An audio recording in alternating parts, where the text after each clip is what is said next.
We're live. Welcome, everyone. Bienvenidos.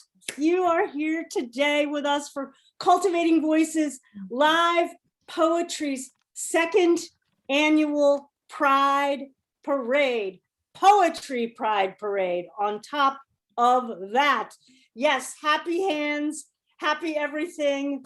It's so great to be with you all. I'm Sandy Yannone, your host for today. I'm the author of Boats for Women from Salmon Poetry.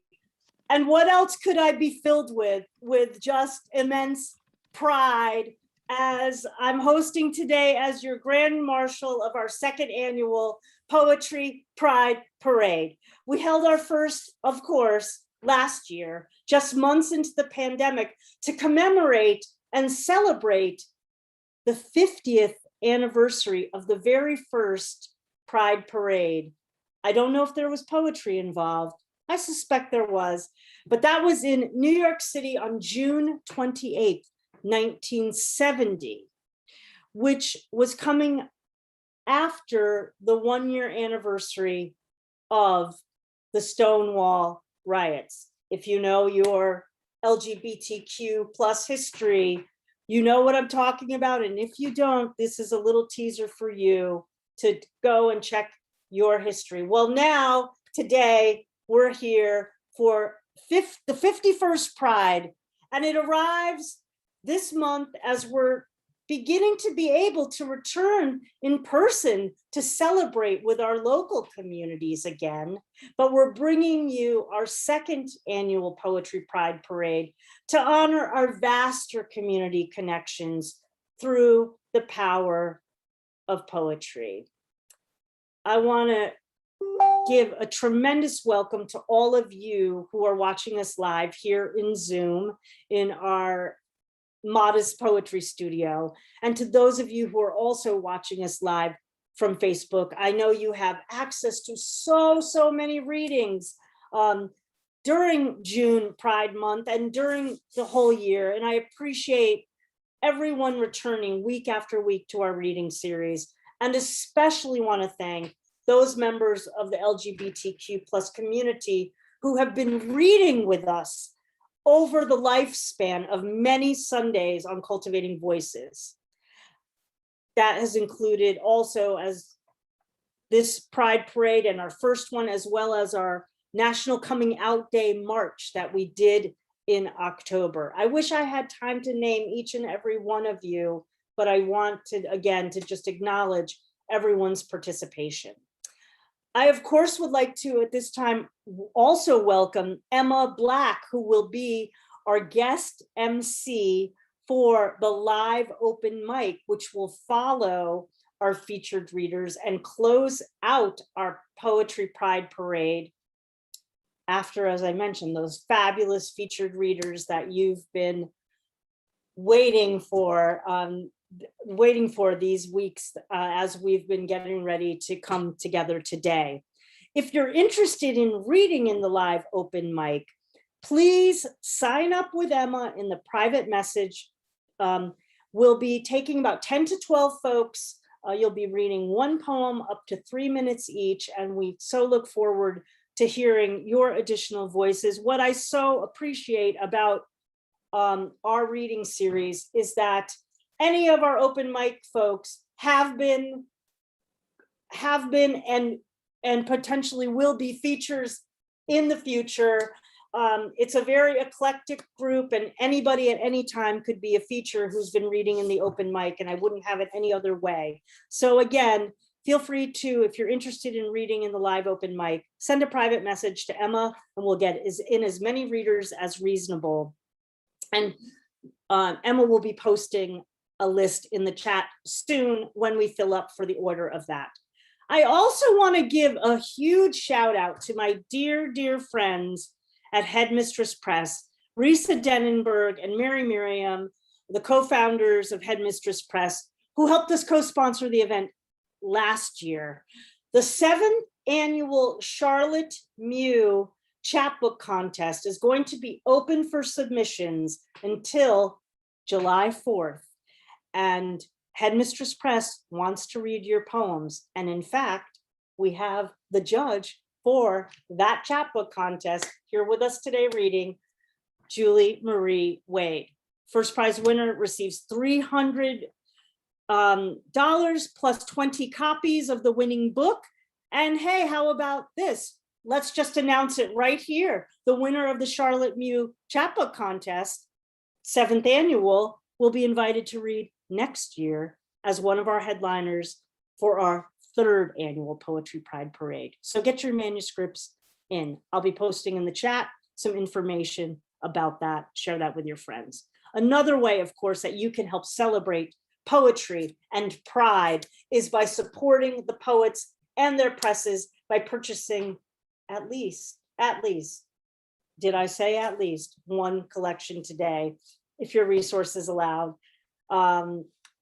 Hey, I would buy all of them. I'll be posting links to each of our featured websites where you can learn more about them and their work and where to purchase their astounding work.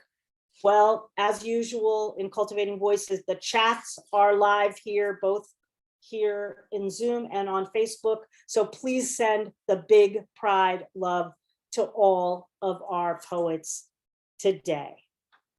Well, my friends, get out your bubbles, get out your ice cream, get out water, balloons, because the Poetry Pride Parade is getting ready to start. First today, we have joining us from County Mayo in the west of Ireland is Anne Walsh Donnelly, who has joined us many, many times. Always a joy to have Anne with us. And Anne writes poetry, prose, plays, and was shortlisted for the Hennessy Irish Times New Irish Writing Award in 2019 and was selected for the Poetry Ireland Introduction Series.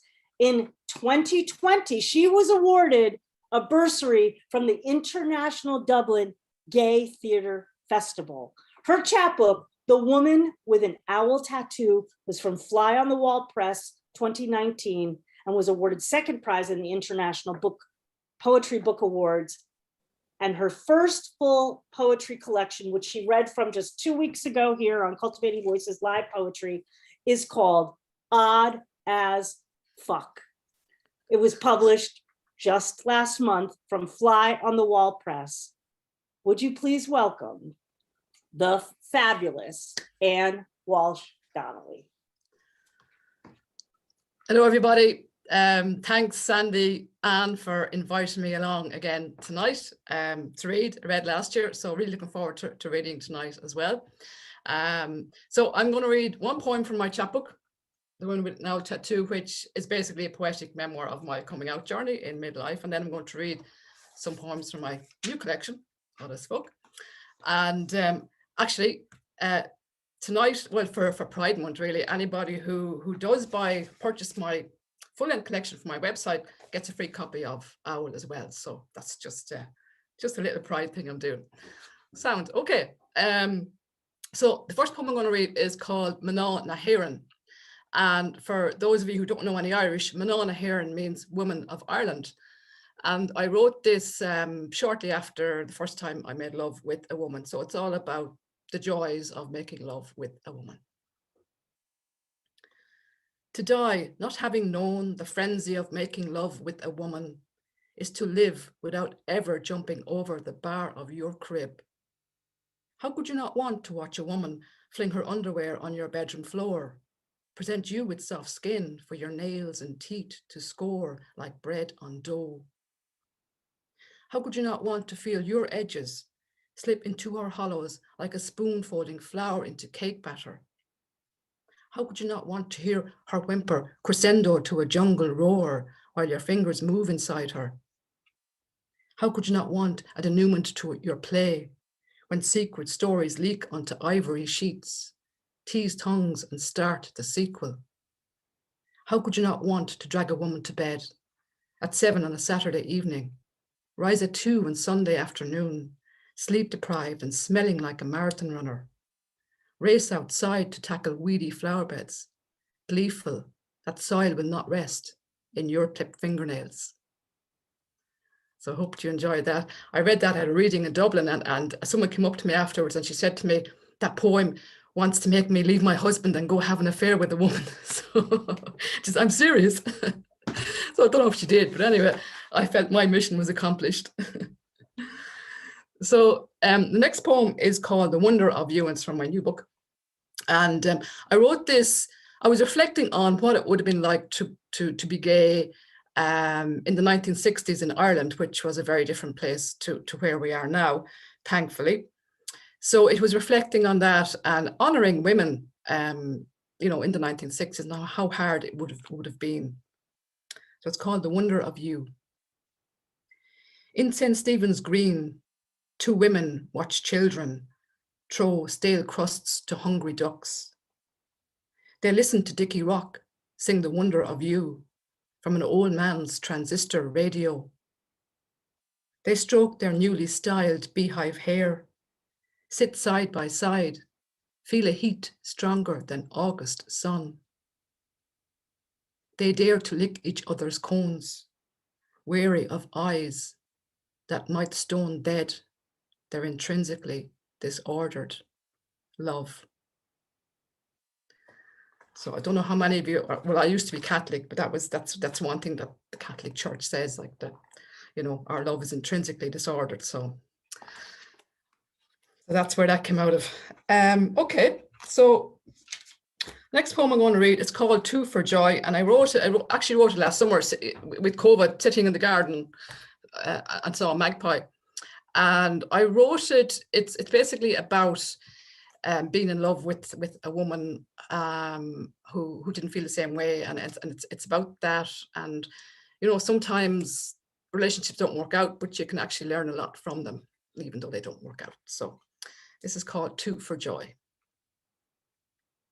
My beloved stalks my mind when I sit in my garden and watch the birds. A screech alerts me to a magpie perching on my weeping birch. I search the sky, then scan the blackthorn hedge at the end of the garden, hoping for a second bird. Just as I'm about to stand and race towards the black and white winged creature, flapping my arms, another lands beside her. I sit back and listen to them chattering. Even though there are times I've wished we never met, I can't shoo my beloved away. She gave me something nobody else ever could. So there you go. Okay, so the next one I'm going to read is called Lioness or Labrador. And it's a reflection on, I suppose, where I am in my life at that stage of life where sometimes you have loads of energy and sometimes you have no energy. And sometimes you have loads of sexual energy and sometimes you don't. So anyway, it's called Lioness or Labrador. Sometimes all I want to be is a lioness, pounce on my lover, tear at her clothes as if pulling the flesh from a carcass of a fawn, roar myself hoarse while we wrestle to be on top, and after, coated in jungle sweat, lick my lips. Sometimes all I want to be is a Labrador, lie beside the stove, feel hands stroke my fur, watch lazily when a mouse sneaks into the kitchen, stops in the middle of the room, looks at me watching him, nibbles at a crumb under the table, and waltzes out the patio door. Okay, so the next one I'm going to read is actually the last one I'm going to read tonight, and it's called Joy. And a friend of mine sent me a postcard from Prague last year before COVID hit, and there was a painting on it called Ballad Joys of Life. I can't pronounce the guy that painted it, so sorry. It's not a language that I understand. So anyway, the poem is called Joy. Joy is a naked woman sitting astride a speckled grey mare, raising her arms like a victorious marathon runner, exposing the virgin white of her underarms and baby sham breasts. Joy is her hands bound by the untamed locks of her salted hair. I imagine mine delving into the folds of her unstarched body. Joy is another woman on a piebald, knees bent, her derriere a reversed C, skin the colour of Uluru sandstone, lips parted. Joy is the feel of hoofs sinking into damp sand, oblivious to the tide creeping towards them, like a white veil threatening to shroud.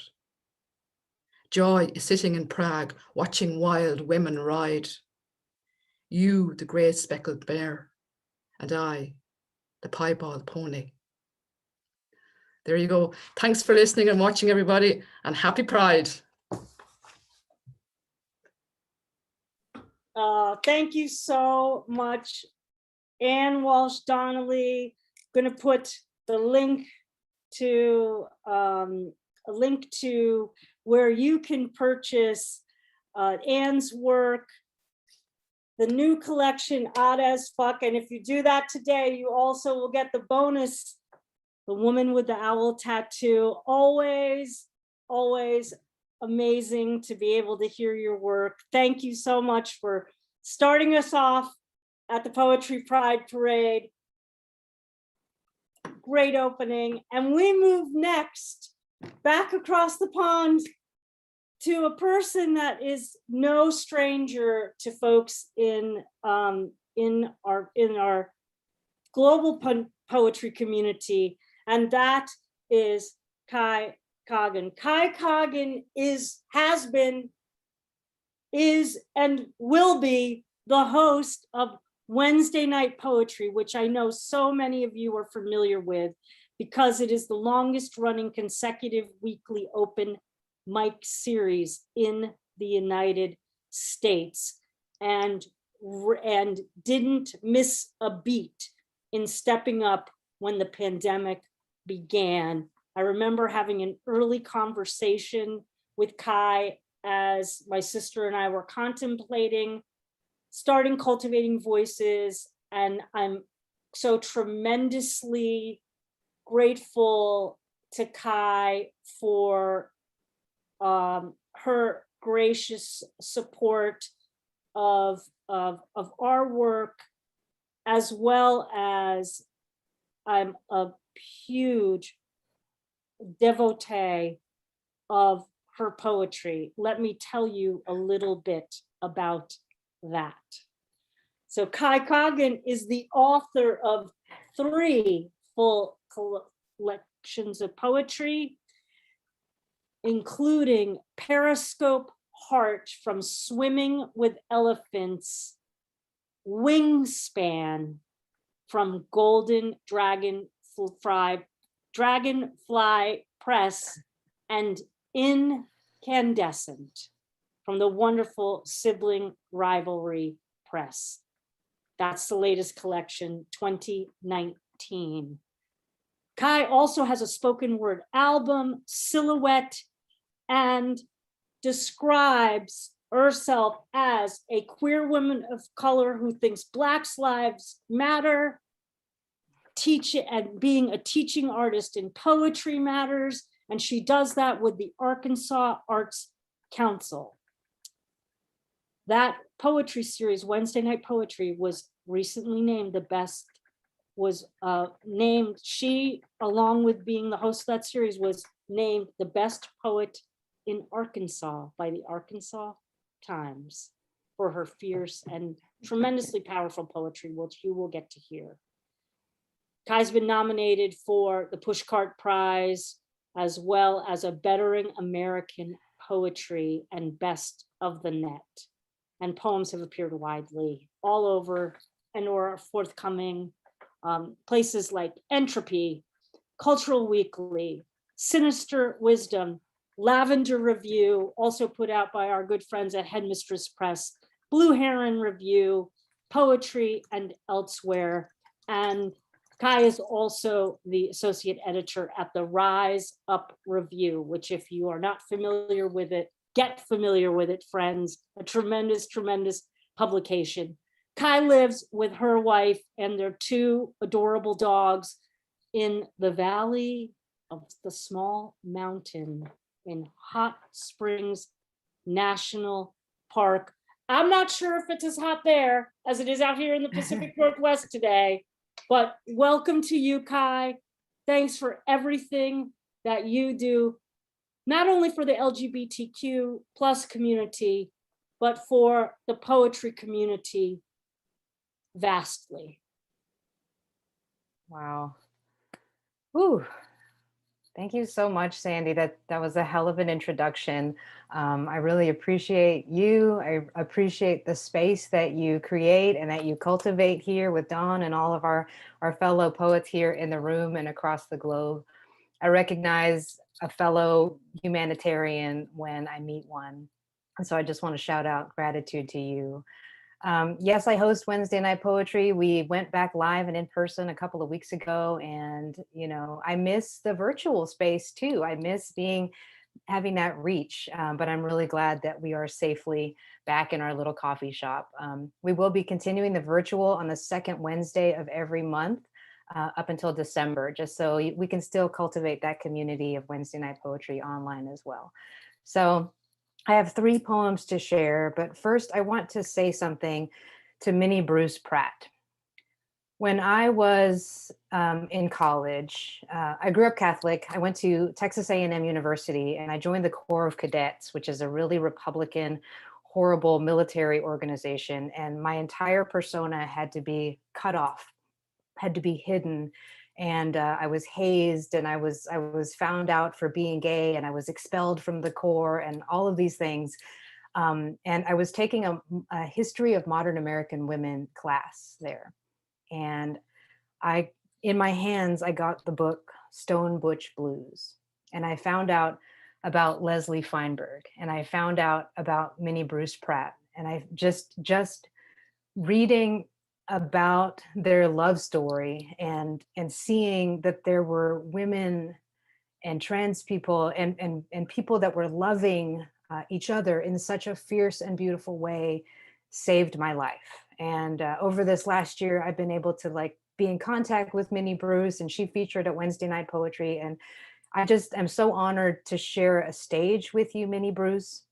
And this morning I picked a rose for you in my garden, and my hand is shaking because that's how much love is in there. That's how much energy and appreciation is in there. And so if you hold out your hand, Minnie Bruce, and accept this rose, that's for you. Thank you. I love you and I appreciate you so much. And it's the generations that came before us that laid the foundation for us to safely be who we are. And that's what we do for the kids now. It's just us being here, us being loud, us being in these spaces that don't necessarily accept us, but continuing to be ourselves and continuing to love who we love, that allows and gives agency to the generations that will come. So thank you, Minnie Bruce. Thank you, everybody. I'm going to read a poem from Incandescent first. And Anne, that was some sexy stuff that you read over there in Ireland. So I'm going to try to be also a little sexy here. And this is a poem that I wrote about the first time that I kissed a girl. And it's called Her. I might have been 10 when I realized the magnets inside me were spinning toward her. Whoever her was, she was my everything. My longing to be close, my ache to be seen, my dream to be kissed by, touched by, missed by her. Whoever her was, she was my love, and I could not help but be enamored. The feelings did not die down. They grew into silent flowers in my chest until a meadow sprung from my mouth when I spoke, until petals only saying, "She loves me. She loves me. She loves me," spilled from my lips and became my words. At that age, I did not have the word gay, did not have the word lesbian, the word queer, just this fear to explain my frame of reference around my undeniable attraction to her. There was always a her through the years of my youth, a too far face I could fix my eyes and heart upon, like a star guiding me out of my black hole secret, Never close enough to touch, never close enough to whisper, never close enough to be real in my arms. I was taught those fires would burn me forever, and sin was named after a woman, but I wanted her skin on my mouth so much. The first time I kissed a girl at age 17, I might have been a fault line, the way I trembled, the way the earth moved all around our fresh, young bodies. I remember her wild curls falling across my face, the way she laughed, the taste of her yes, the ceiling fan spinning rings over our heads. And I may have never returned to the earth that day, the way she sent me hovering into the atmosphere with only the fear that this moment might not be real. And these kisses, and her cheek, and her neck, and her shoulder, and her, and her, and her, moving up so close to the wild magnet of me, might just be a fleeting dream. But it wasn't a dream. It was love, real love, my first love, and her name stays with me, folded into my skin. And I can remember her in poems and be right there again, two budding young flowers opening to each other's fingers, how the memories linger after 20 years. She is married now to a man, has two beautiful children, and we don't speak. And I like to think it is because there is still a part of her that remembers how I trembled. And to no fault of hers or mine, love sometimes makes strangers out of lovers. But I can write her into a poem and thank her always for being real. Thank you. So that was for my first love. And I found my last love, and her name is Joanne. And we got married during the pandemic on Zoom. And we've been together for 14 years, well, almost 14 years, 13 and a half years. And so the next poem is the first poem that I wrote after we got married last July. And this is my official announcement. It's actually published in the July Poetry Magazine. So this was a huge lifetime dream of mine to be published in Poetry Magazine. So it's in this issue, and I'm really excited about that. And it's called Filling Spice Jars as Your Wife. It seems like all my poems after this will be different. They will hold a different weight, like how the weight of my heart has shifted into indistinguishable float, into lifting cloud, into weightless flight tonight as the rain gently falls on the summer-heated tin house, the din of casual raindrops and warm, low lights glowing and wind blowing through the house.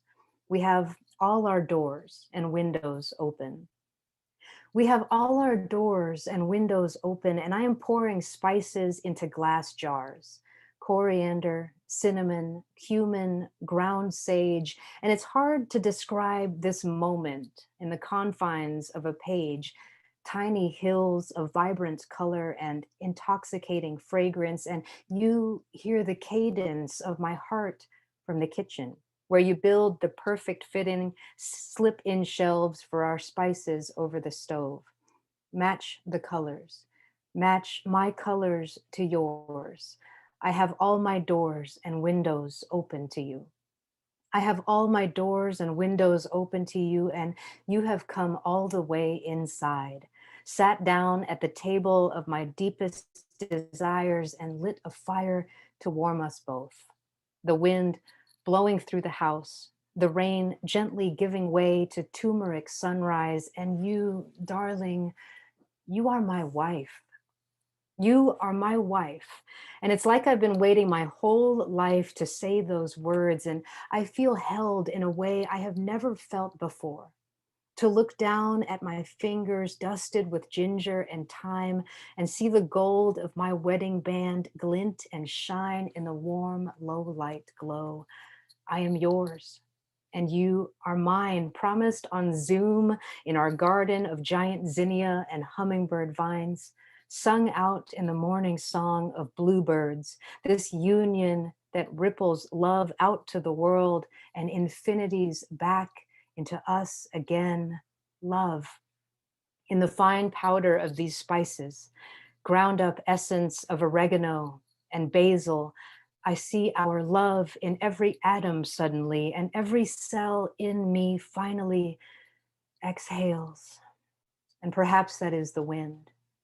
Perhaps that is the wind blowing through the house, this release of eternal searching and finding you there, calling me your forever, naming me your always, to have and to hold till death do we part and start all over again, looking only for each other's hearts, taking my life in your hands eternal, marrying me to the heavens, latching me to the star trail of your white dress in this orbital dance, this lift and spin, this knowing from within that all my poems after this will be different because you are my wife. So that's from the July-August Poetry Magazine, and it's going to be in my forthcoming collection, Mining for Stardust, which is going to come out 11/11/2021 with Flower Song Press. And I have one more short poem that I just wrote. It's a very new poem. I've read it already at a couple of Pride events. It's about these two young kids that my wife and I met, and it's called Gender is Fluid. This morning, while putting on makeup side by side in the double mirrors of our bathroom, my wife says, "You know something crazy? When I see a person, I don't see a he or a she, I see a soul. But I thought the whole time he was a she wanting to be a boy, so I used he and him when talking to him. And his sister said, 'This is my brother,' and he really was a he, and he really was her brother."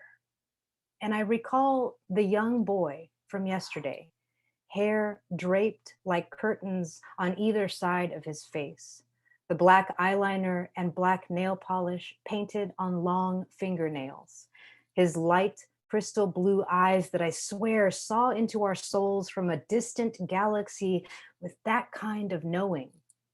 And I said, "That's because you care, honey. That's because you really care." The young ones are like water.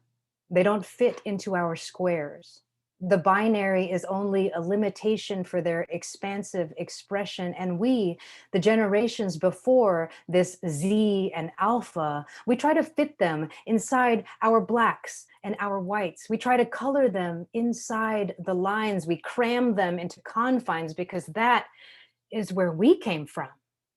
When they are like water. They are like sun shining through mist, making rainbow. They are prismatic in their multifacets. And I remember the boy, the girl, the they, them, he, she, all into one and nothing at the same time. And those eyes, those bright blue eyes lined in thick, dark eyeliner, as if to say, look here, look in this mirror at what you could be if you believed you too are limitless. Thank you, everyone. Thank you so much. What a gorgeous, limitless, prismatic reading.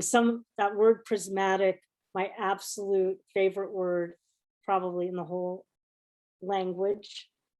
And everything that your poems cast through, every atom. I'm thinking of so many lines that I've heard in your, again, one of your favorite words, obviously, title of your most recent collection, Incandescent. What poems that bring light and hope and strength. And I couldn't be happier than to feel like that we were at your wedding from that poem. What a gorgeous, gorgeous, gorgeous love poem to love, not to a specific love, but to the idea of love in general and the vastness of it and why we celebrate Pride, so that Thank you everyone so much. has access, of course, Thank can you so celebrate and much. experience that. Thank you, Kai. And I hope that you will come back and read from your new collection next year. with Aw, us. I'd be honored to. I would absolutely be honored to. And maybe New York or somewhere is in the near future also. I'm trying to plan a book tour. So let's talk. Beautiful. Let's talk. Thank you so much, Sandy. Yeah. Thank you. Everybody, Kai Coggin, it's second Wednesdays now for Wednesday night poetry. I think you said second. I think I wrote it down as second. If I'm wrong, put that in the chat. Join it. It's terrific to see all the poets from all over the country, or caravan to Hot Springs and be live in the audience, right? Who knows? Well, next is a poet that I adore. As you all know, I'm very interested in bringing together intergenerational voices. And when you hear Charlie Dale's biography, you will understand the journey that Charlie is about to embark on and that Charlie has embarked on. I am thrilled to have Charlie back as someone who read in the first Poetry Pride Parade. So you're an alum of the Pride Parade, as is Anne. And here is some more about Charlie Dale. Charlie Dale is a trans masculine queer poet, writer, and avid mango lover. Growing up in between the redwood forest and the Pacific Ocean in Northern California, they write as a way of breathing and breathing themselves into the world. They have found solace and humanity in writing and strive to cultivate a world of liberation through vulnerability. Charlie recently graduated from the Evergreen State College right here in Olympia, Washington, where I'm joining you from today, with a BA and area of emphasis in writing and psychology. And this fall, Charlie will be attending the New School in New York to pursue an MFA in poetry. Would you please welcome Charlie Dale? There's some Hi. bubbles for you, Charlie. Oh, thank you. I'm so grateful to be here. I feel really blessed to be with such amazing poets alongside as we march together. I want to read 3 pieces, and I want to start with this piece that I wrote in response to a project where I was exploring transmasculine histories and specifically testosterone and the people that have come before me that have given me access to this thing that has saved my life. And it is called Mapping Forgotten Histories. Everything we body-mind can do is wish. Incantations of desire, prismic perceptions bottled up, temptations talk to me in empty space where we know not our slippery history. We are our own doctors. We are an experiment, squeezing masculinity into what we hope is the right part of our body, hoping it's the right amount, a monument to wish for self-sustaining solidarity spreading from our experiments to a world of color and possibility contained in bottles of prepackaged, unlabeled, inaccessible histories. Transmasculine stories in bodies documenting space, how despite the odds we breathe, pulsing in forgotten spaces never made for us. I endure every empty excuse to deny myself hope, for my body contains and maintains. carrying misplaced histories of salvation and transformation, and doing everything but wishing for a home and a body, until my kaleidoscope of sustenance is bottled up to contain me, house me and my ancestors' embodied experiments. Contemplating suicide as a special initiation for this experiment, perfectly calculating the exact amount of space in my vast collection of survival bottles that fill my body and existence with hope, a hole in your chest, a throat of stolen words, a wish to compile the malleable maps of a lost history of how we got here. My precious, viscous, invisible history of how transcestors and rare doctors risked lives and bodies to experiment on a life that they knew and dreamed would be greater than any wish to fade into the background living a lie. In use of forgotten spaces, they endeavored little by little to uncap the hope pent up in little airy and yellow synthetic bottles, living lives you couldn't hide from or bottle up, a delicate balance, a never taken for granted history. Even with all this gratitude, there is little hope we are truly doing it right. We are both patients and experimenters, claiming our right to exist in a world of our own carved out space. Silently, we grieve, knowing our granted wish cannot hold all our hope in these tiny bottles. We still wish for a world that strives to know and tell our history, honoring our wisdom and experiments, our right to take up space.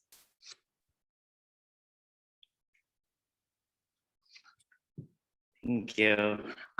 This next one is called What Blue Had to Say. Blue once whispered secrets in pink bedsheet bunk beds, surpassing silence. Blue once told me I was their favorite, and all would shatter if we broke our promise, if drops let down the dam. Blue was Barry.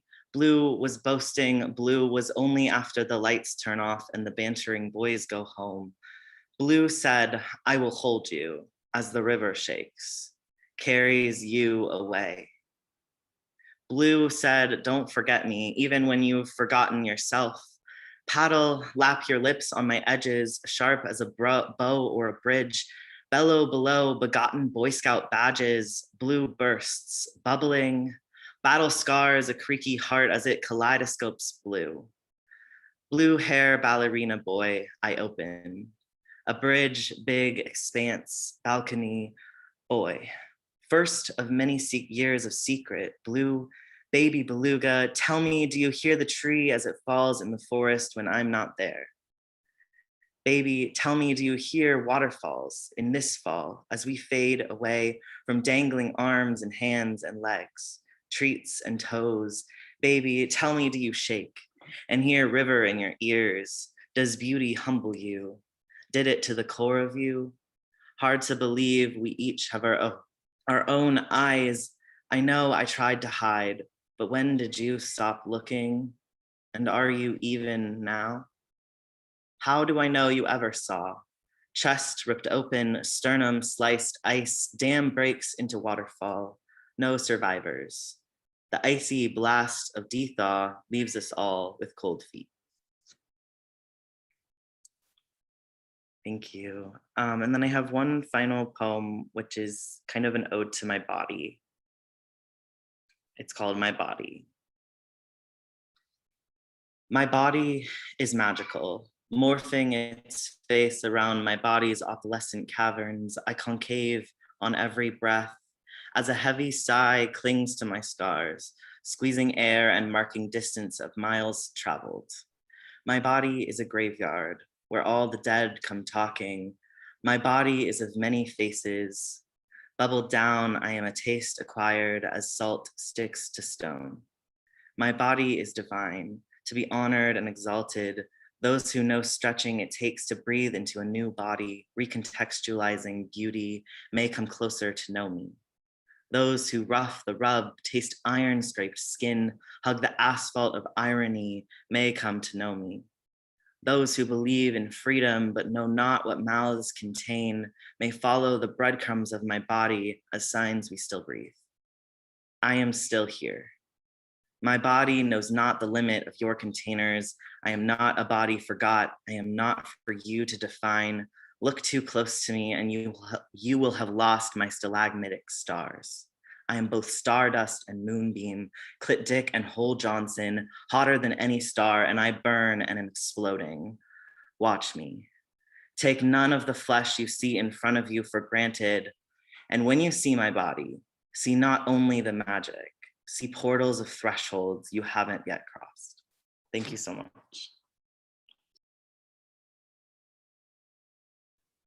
Charlie, you know how much I appreciate your work, and I know I've had a front row seat and to the creation of that work, and it's been one of the most profound experiences for me on my journey. I appreciate how you evoke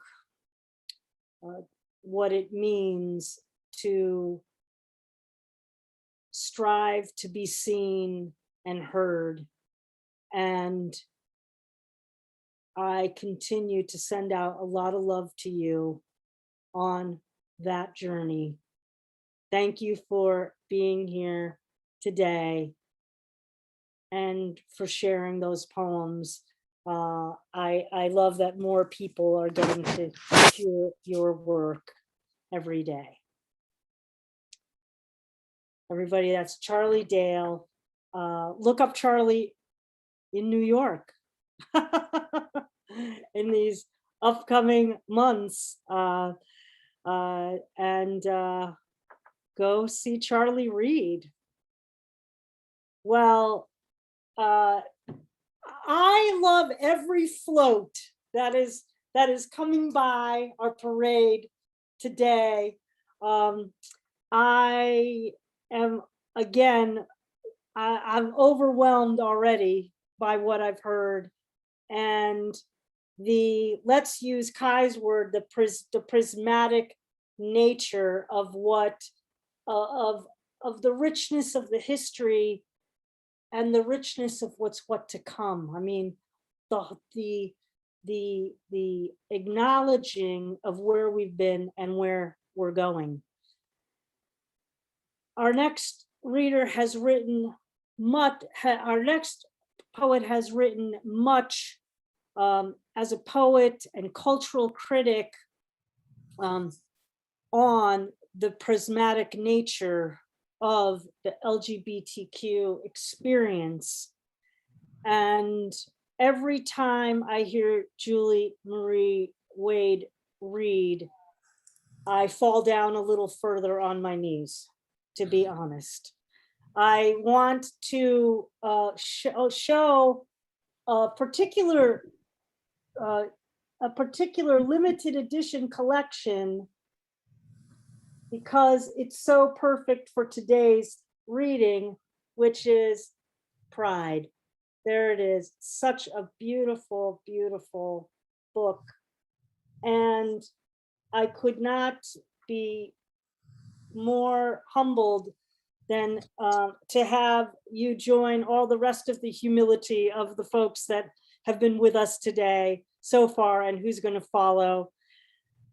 Let me tell you a little bit more about Julie Marie Wade. Julie's the author of 13 collections of poetry and prose. Most recently, the poetry collection Skirted, and the book-length lyric essay, Just an Ordinary Woman Breathing. She teaches in the creative writing program at Florida International University and makes her home with Angie Griffin in Dania Beach, Florida. You are very humble about yourself, and you are fantastic, and I just can't wait to hear what you're going to share with us today. Would you please welcome Julie Marie Wade? Thank you so much, Sandy. Everyone's been saying this in the chat, but there's no more exuberant host. I feel like I could just listen to a reading of you doing introductions and my life would be full. So thank you for being so excited for all of us, even as excited as any of us could ever be to read. I am going to read from Pride.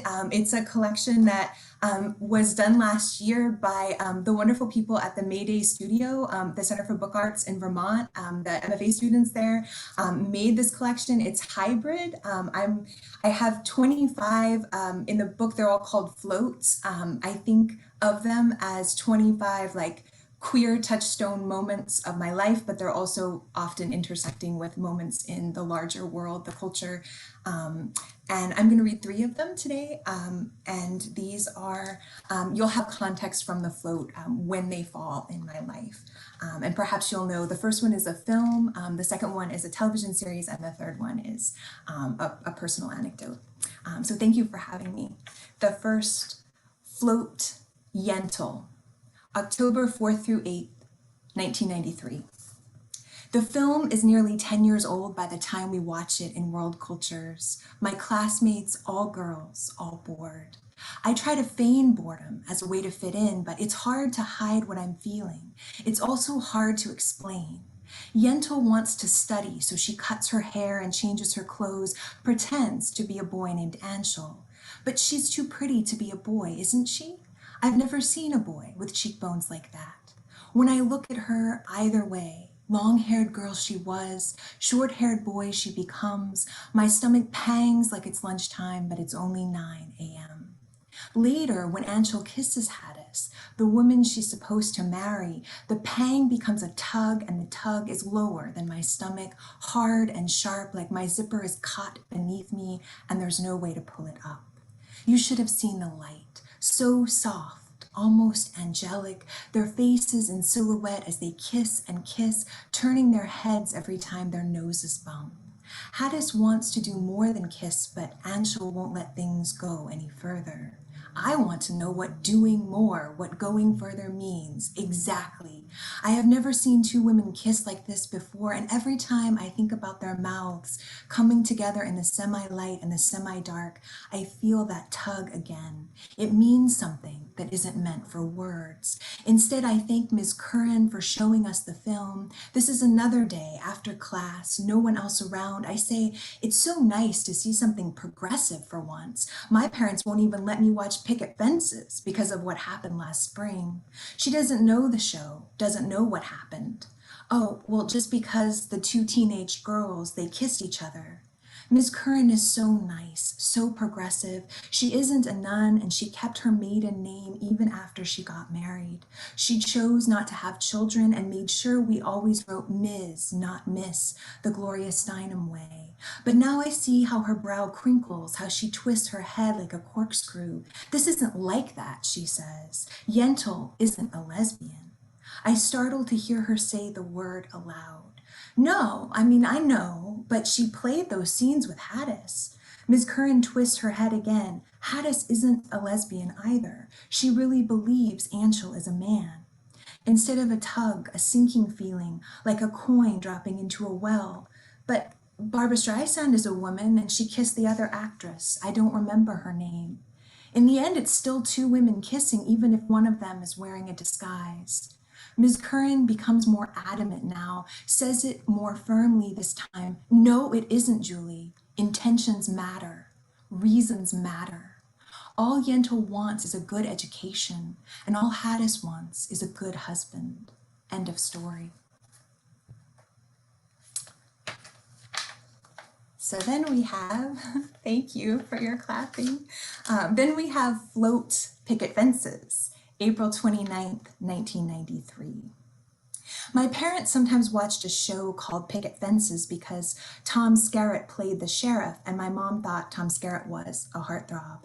My aunt even saw him once shopping at a bookstore in Bellevue. She got too flustered to ask for his autograph, but she still liked to reminisce. I'm telling you, I was so close I could have touched him. Everyone seemed impressed. What I remember from that time was how hard it was to imagine touching a boy, but also how desperately I wanted to be kissed.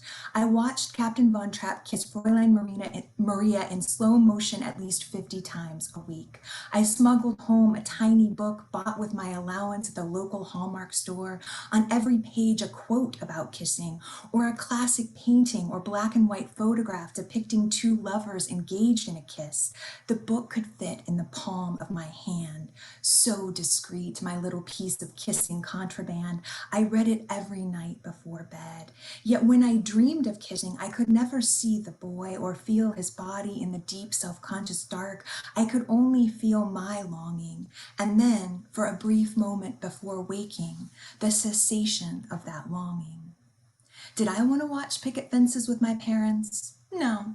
Was I in the habit of watching picket fences with my parents? Not really. But then all the hoopla started over an episode called Sugar and Spice, my aunt distraught that Tom Skerritt would ever be party to such a thing, my mother rushing to his defense. I'm sure they're not going to condone it on the show. I'm sure it's meant to be a wake-up call to all the parents out there who think it can't happen to their kids, can't happen in their homes. Consider this your wake-up call, Mom. My father said he wouldn't watch the Homosode on principle, but then he watched it anyway, with a big bowl of popcorn in his lap, a big can of Shasta sweating in his hand. I stood on the landing and called down the stairs. In unison, my parents shouted, "Go to bed!" Instead, I crouched on the second step where I hoped to catch a flicker from the big screen TV. Two girls were going to kiss. My kissing book hadn't prepared me for this. It was a sleepover, I think, but the room was so dark I couldn't make out their faces or watch what they did with their hands. One of the girls was the sheriff's daughter. My parents commiserated for him. Poor Tom Skerritt. To be touched by a scourge like this. The other girl was a friend from school. She brought a friend home to stay the night, and look what happened. I must have gasped or shifted my weight, and that's when they heard me. My mother tossed her head backwards. My father leapt to his feet. "We told you to go to bed." To my mother, a thing like this could put ideas in her head. I didn't know then that a person's identity could be used as a ploy, could be played like a trump card in a media ante. I strained to imagine. Executives sat in boardrooms betting on a lesbian kiss. Who would they entice? Who would they offend? And would it be worth it? A cost-benefit analysis might have to be performed. Someone might crunch the numbers, graph them, present the data as a PowerPoint. Everyone would eat croissants and drink lattes, then grimace or applaud. LA Law gambled on a same-sex scenario, but I didn't watch that show. Roseanne did too, but ditto. And Party of Five cashed in on the same cheap trick, though I never saw it either. I wanted to watch because I liked the look of Neve Campbell, because I found her beguiling in a Winona Ryder kind of way. But if anyone had asked me then, I would have said, the brother on that show is so fine. And if they had pressed me to name which of the brothers I liked, Charlie or Bailey, because of course I learned their names, I would have played it cool. I would have said, you got me there. Both of them are really freaking fine. I was young and naive, but also really freaking scared. From an early age, I learned how to calculate profit and loss. And then I'm gonna close. These happen to be chronological, though the whole book is not, but this is my little triptych of kisses. Float, Gala Court, June 3rd, 2002. How when I finally kissed her in her studio apartment on Gala Court, of course we said Gala, she kissed me back. Or perhaps she kissed me first and I was just so eager for that kiss, I misremember now my enthusiasm as initiation. I had been telling this whole cockamamie story about The Sound of Music, a movie she had never seen, so it meant nothing to her when Captain Von Trapp tells Baroness Schrader, you can't marry someone when you're in love with someone else, referring to himself in the second person. I was already in love with Angie then. Not all first kisses happen this way, though some surely do, and I was lucky. We might have kissed sooner, of course, if I could have ever stopped talking. The cranky man on his porch in It's a Wonderful Life tells George Bailey, "Why don't you kiss her instead of talking her to death?" Angie hadn't seen that movie either. "Did your family only watch really old, really boring stuff?" she asked. Yes, but it wasn't boring to me. Because I was used to kissing men or being kissed by them, I hadn't realized how small her mouth would be by comparison. I noticed the difference, and then I never noticed it again. Everything gave way to a soft, plum feeling. This wasn't gay kissing, it was just kissing, what would be thereafter the epitome of kissing. And for the first time, I wasn't worried about what came next, because everything came next, and she was everything. Thank you.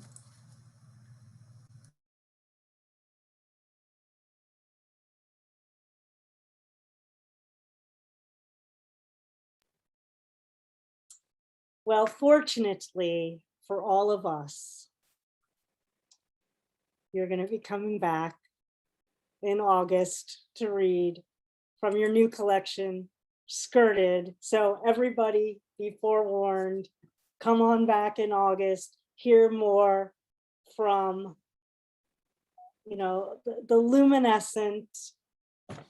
luminous Julie Marie Wade. And thank you for all three of those floats, the epitome of kisses.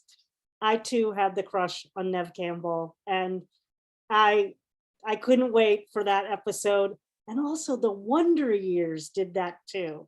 There was an episode of the Wonder Years. Yeah, it's like a whole thing that happened, of course. Thank you for capturing these stories, how popular culture intersected like with our own closets and desires to come out of the closets, and how that would manifest. Again, I go back to Charlie, what I was saying about Charlie. How were we going to become seen and heard, before we allowed ourselves to become seen and heard? Thank you so very much, Julie. Well, next is a person who's just become a dear friend of mine since Mary Oishi first read in the Poetry Pride Parade, and has been with us a number of times, and also read in the collectibles, as has Julie, as has Minnie Bruce Pratt in the collectibles series as well. Our reading on Witness in May was so profound with Janice Mirikitani and Tanya Kohong. And I feel that every time I get to hear Mary's work and read Mary's work, that window of humanity opens up a little wider. So again, so grateful to have Mary Oishi today with us. Well, Mary is the current poet laureate of Albuquerque, New Mexico, and is the author of quite an exquisite collection, Spirit Birds, They Told Me, and the co-author of Rock, Paper, Scissors, which Mary co-authored with her daughter. And it's such an interesting dialogue. So I really want to encourage you to look for these two titles, seek them out. Mary's work appears in numerous reviews and anthologies in both English and Spanish. And Mary has been a radio professional, a public radio professional. The public is very important in public radio. And where she volunteered also with queer youth for 17 years. Would you please welcome Mary Oishi? And here's some bubbles for you, Mary, in Albuquerque. I love your parade outfit, Sandy. It's perfect. Thank you. Thank you so much. Oh, I agree with everyone else. You're an amazing host. Always were. Yes. So I wasn't going to read a kiss poem, but I feel it's obligatory at this point. So this is from Spirit Birds. They told me, ask Alice. I remember reading Through the Looking Glass with a friend, my first female lover. We both liked Vonnegut and Lewis Carroll. Our favorite saying was the Red Queen quotation when she gave Alice a dry biscuit. Thirst quenched, I hope. Tail end hippies in the late 70s, trying out a new kind of love. She taught me how to kiss. And I knew from the very first one, no dry biscuits here.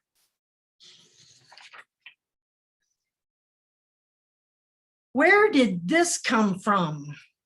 Appalachian response. Which one of you is Frankie? Lancaster County response, young, silence and look away. Lancaster County response, old, pretends we're Laverne and Shirley. City response, coworker. Want me to bring you back a boyfriend? No, laughs. Want me to bring you back a boyfriend? No, laughs. Want me to bring you back a boyfriend? No, laughs. Want me to bring you back a boyfriend? No, but you can bring me his sister. Shock, shock. That's a perfectly fine lifestyle choice. Hurries away, comes back much later. Well, I don't care if you are gay, you're still pretty darn cute. Okay. A couple years ago, I dated a woman who spoke fluent English, but Spanish was her first language. And to brush up on my high school Spanish, I got a Pimsleur course. So after we separated, I wrote this, and now I find it somewhat amusing. It's called Second Language. 1, I need a Pimsleur course on how to stop loving. Repeat after the speaker. She doesn't love you, get over it, pause. She doesn't love you, get over it. Somebody will come along who sees what a treasure you are, pause. Somebody will come along who sees what a treasure you are. Now listen to this important new phrase, and will be ready and happy to return your love, pause. And will be ready and happy to return your love. Now listen to this whole conversation together and repeat after the speaker. Somebody will come along who sees what a treasure you are and will be ready and happy to return your love, pause. Somebody will come along who sees what a treasure you are and will be ready and happy to return your love. Do you remember what to say after she doesn't love you? Pause. Get over it. Get over it. Pause. Get over it. She doesn't love you. Get over it. Pause. She doesn't love you. Get over it. 2, I speak the language of love. Hablo el idioma del amor. I do not speak the language of unlove. The tongue of love fills my mouth. I do not know how to say, I have cut the tongue of love out of my mouth. The heart of love beats her name. I do not know how to say, be still, heart of love in my chest. I speak the language of love. The language of unlove, no entiendo.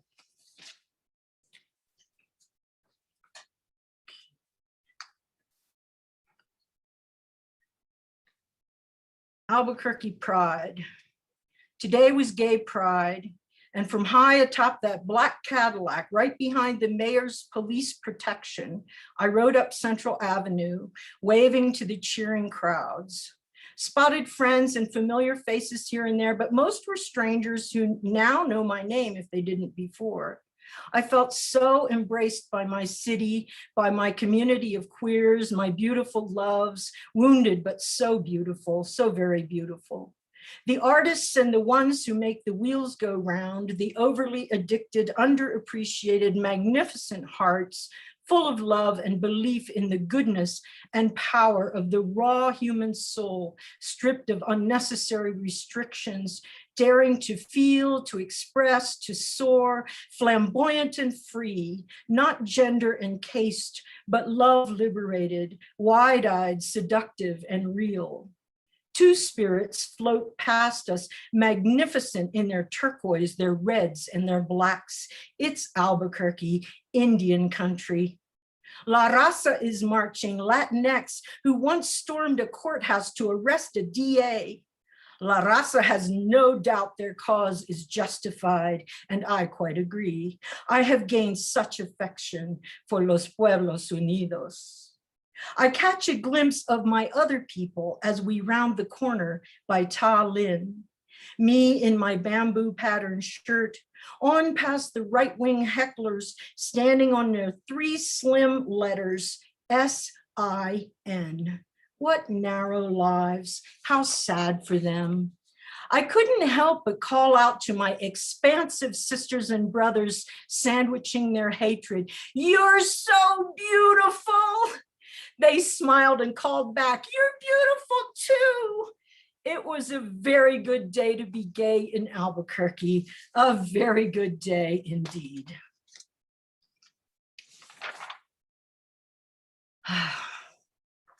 Do I have time for another? A love that dares. What torment, love that dare not speak its name. There was a time I thought that name would choke me if I dared to say it one thin time, so paralyzed with shame. But comes a time no power can hold that love. It dares to speak its name, to shout, shout till it's leading the parade.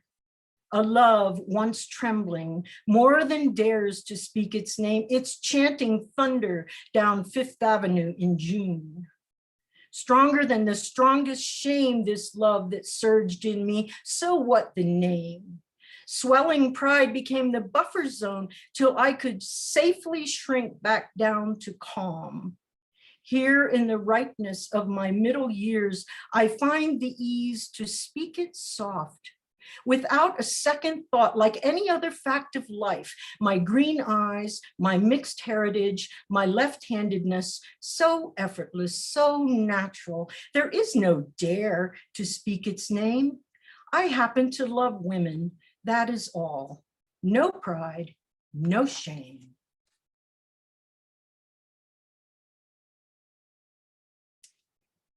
But I read one from Rock, Paper, Scissors, really short one. Okay. This is called Karen, and it's not the name Karen. It's a Karen, like, you know, the giant rock and then the graduated sizes. And like you see in Japanese gardens, and I put one in my backyard, and then I meditated on it and came up with this. Yeah. Karen, of all my former loves, there are no stones I want to throw, though some weighed heavy for a while. The largest seem most far away. They form foundation for my cairn. I place them, memories and lessons learned, gently piled, zen in my feeling garden. Admire them in the aggregate, flawed and flawless, in the sun, wind, rain of time, worn beautiful again. Thank you. Thank you so much. Thank you, Mary Oishi.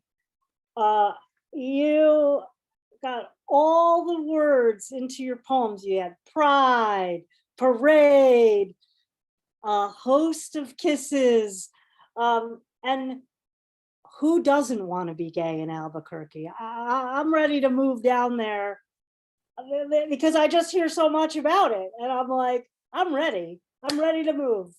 I'm ready to move. Thank you. You would be most welcome, Sandy. You would be most welcome. I'll bring my hat. We'll see you very soon, of course. And thank you for all of your contributions to your local community in Albuquerque, and also just to the queer communities that I know you've been doing so much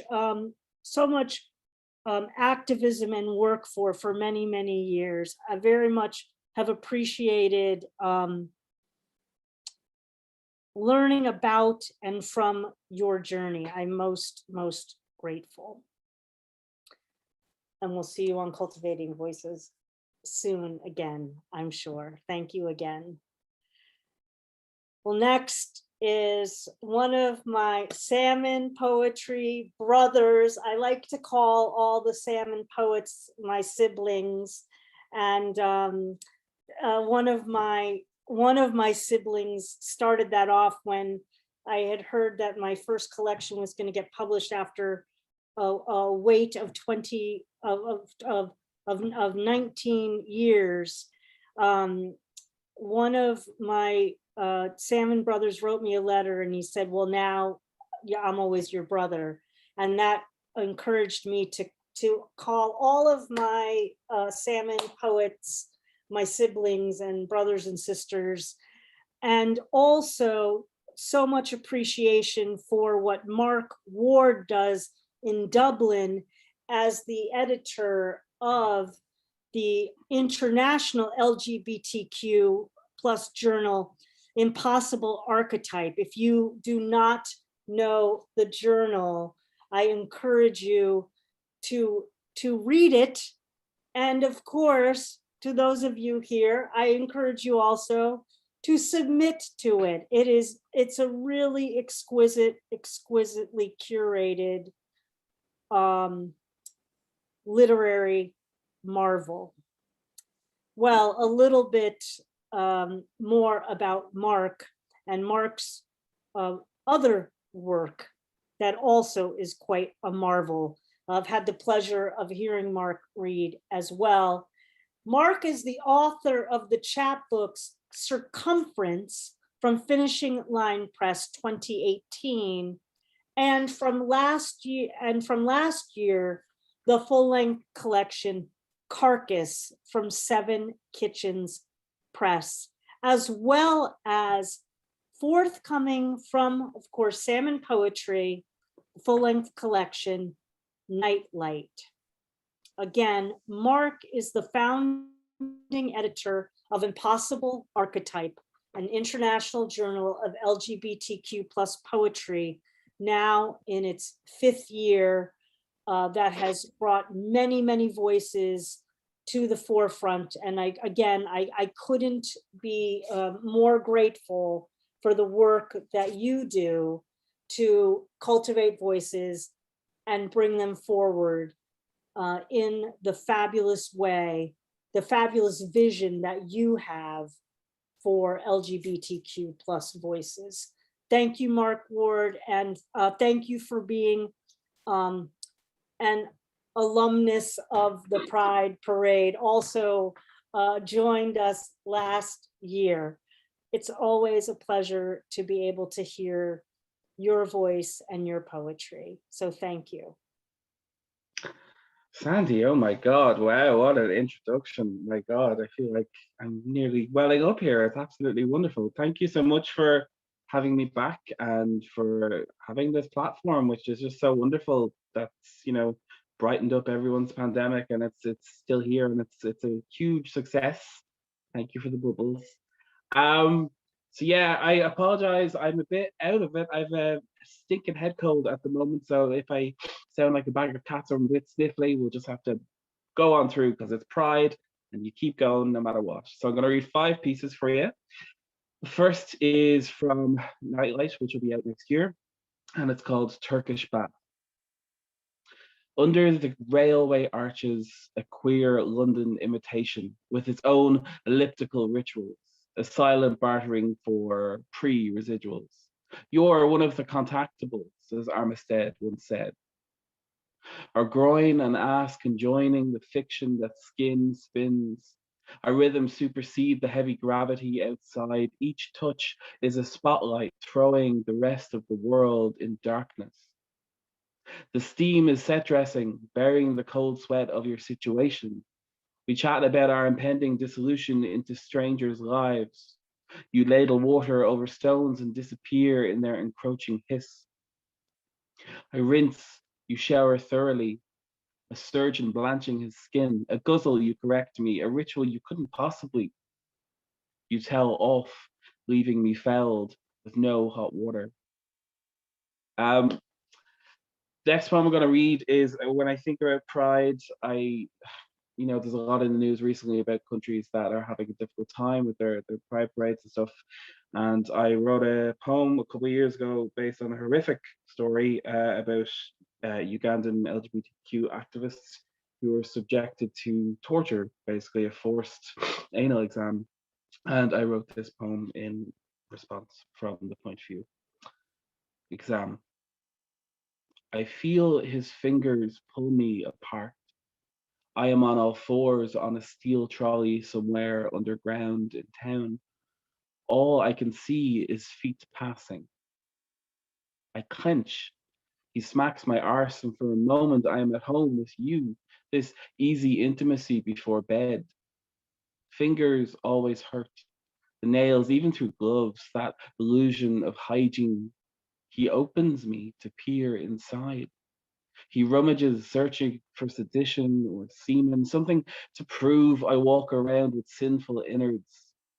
I make no sound, and when he is done, despite telling me I can dress, I remain, trousers round my ankles, without shame, fully aware of my unprovable proficiencies, until he leaves in disgust.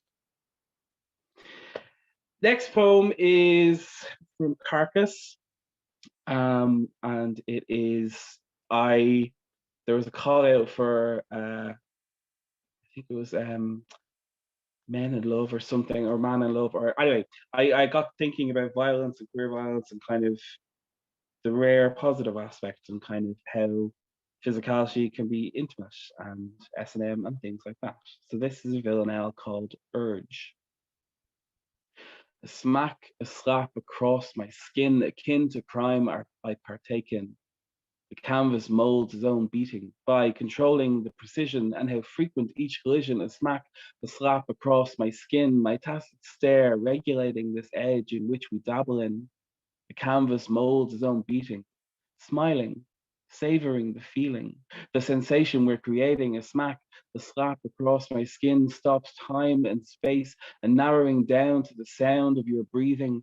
The canvas molds his own beating, submitting to his ransacking. The world almost whirls out of control, but each smack, each slap reins it back in. The canvas molds his own beating. This next poem is a form that I've never really done before, and it was a lot of form. It's an Abecedarian. I'm not entirely sure how to pronounce it. And it has got the amazing title, which I'm very proud of I Wonder What Your Cock Tastes Like. I wonder what your cock tastes like. An avalanche, an acid bath, a courtesy telephone, a dream in which a repressed memory comes to light. An elegant dress, a fire causing me to gurn, or are you getting close? Holiday romance, idolatry, you overconfident Jacqueline, your kryptonite, lethargic, lambent, and Molly lapping the room, a nothingness in which I fall into, an obstruction in your otherwise perfect body, poetry framed by your prick, a question I could never formulate. A riot, shout, loosing its way out through the throat, making space for your ugliness that I lick up. Venus, vacation from the world, a woman, a xylophone struck, the terrible awareness of us, of you coming back to ourselves, the terror in your eyes at what comes next, an overzealous exit. Thank you. This last poem is going to be published next month, and it's one of those rare things that's relatively happy in my poetry. It's a queer, body positive retelling of The Emperor's New Clothes, and it's going to be in the Left Press anthology, Burly Tales, finally fairy tales for the pursuit man. and it's called Heft. And before I go, thank you again to Sandy and for everybody. It's been wonderful listening to all this evening. Heft. Those thin men, skeletons in tight flesh, they say you've put on weight since the whole new clothes affair. But at least there's no more pretense. They were sure of your shame, but instead you reveled in how your body moved. Let those knights aspire to tautness. You installed mirrors, had seconds, took to walking around the palace naked and gloriously feckless. I had left home, being the youngest and having eaten them out of it. I found a job as a footman, yours.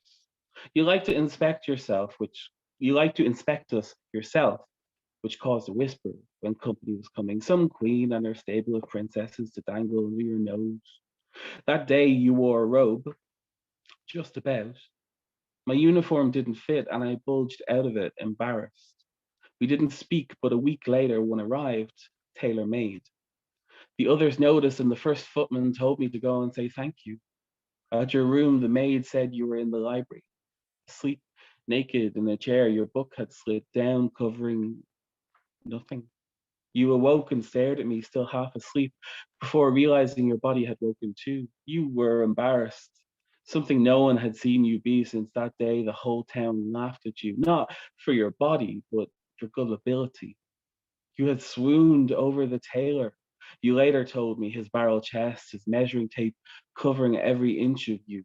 You wanted it to be true. Now you reached for a robe and covered yourself, abashed. I'm sorry for interrupting, sir. And you laughed, smiled. You didn't, Jones, isn't it? I instinctively straightened up. Yes, sir. And you didn't speak for a long minute.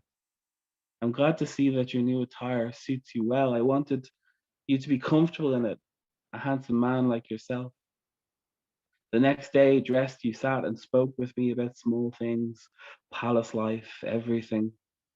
Within a few weeks, our visits were twice daily. You asked if I would be happy to spend my time with you as your personal footman. You stared at the ground, nervous. I would say no. I'd really like that, but there's just one thing. You sighed, regretting saying anything. The clothes you've been wearing have got to go. You smiled but said, I can't. Not around you. I undid your buttons, your breeches, and kissed you, embracing your heft. I stripped too and brought us to the mirror to see us in our finery. Happy Pride, everybody. Thank you.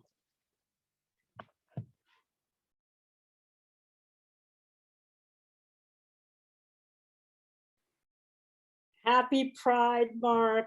Cold or no cold, you know how to bring the alphabet to life for sure. And, I hope that folks here who are hearing you for the first time, perhaps, of course, will never forget it and will be looking up Impossible Archetype as well as Circumference and Carcass and be looking for your upcoming new collection from Salmon, which certainly I will do whatever I can to help highlight Nightlight. Thank you so much. Be well for the rest of the evening. And what a carnival of imagination, vulnerability, and power in those poems this evening. Thank you so much for joining us. Thank you. Well, next is Kai spoke so lovingly and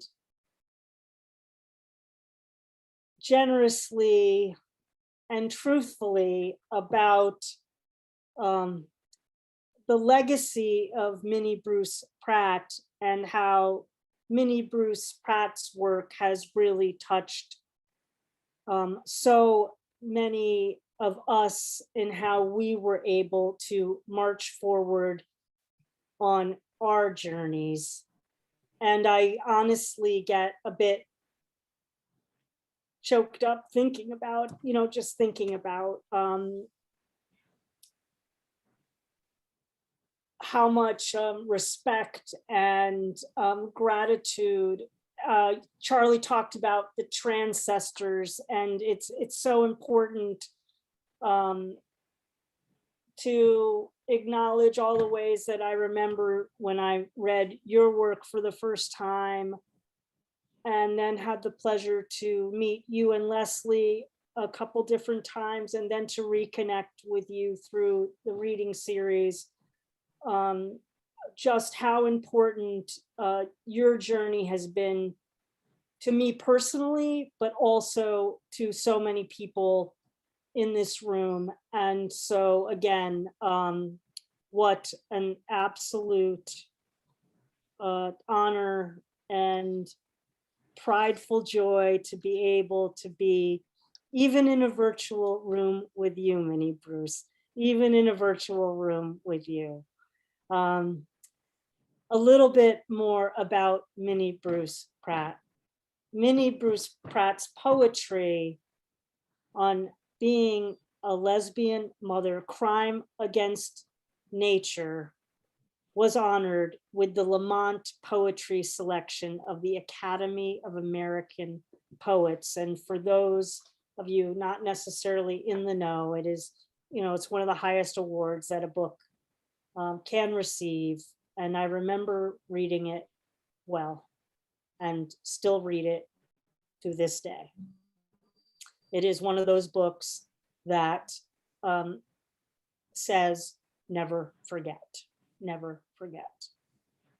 Well, from Crime Against Nature, we go to Minnie Bruce Pratt's most recent book that came out earlier this year, Magnified, poems emerging from her life with trans activist and writer Leslie Feinberg, whom we've also mentioned in the reading today. And that is available from the Wesleyan Poetry Series, Wesleyan University Press, and through Charis Books and many more places online. There are so many words and no words that I could use to send my love and pride to you, Minnie Bruce. Thank you for being with us. We are all the better for you being the presence that you've been for so many years to so many of us. Happy Pride to you. Thank you so much, Sandy. A little overwhelmed. Let me just check first though, because I'm getting one of those ominous messages that say your internet connection is unstable. So you can hear me okay, right? Yeah. Okay, good. I thought I would check before I said anything else. So I'm a little overwhelmed. Pride is always a very emotional day, I think, for all of us. It's special thanks to you and to Don and to Risa, who I know is on right now too, and all the Cultivating Voices folks for getting us together today on this ever, always and special day.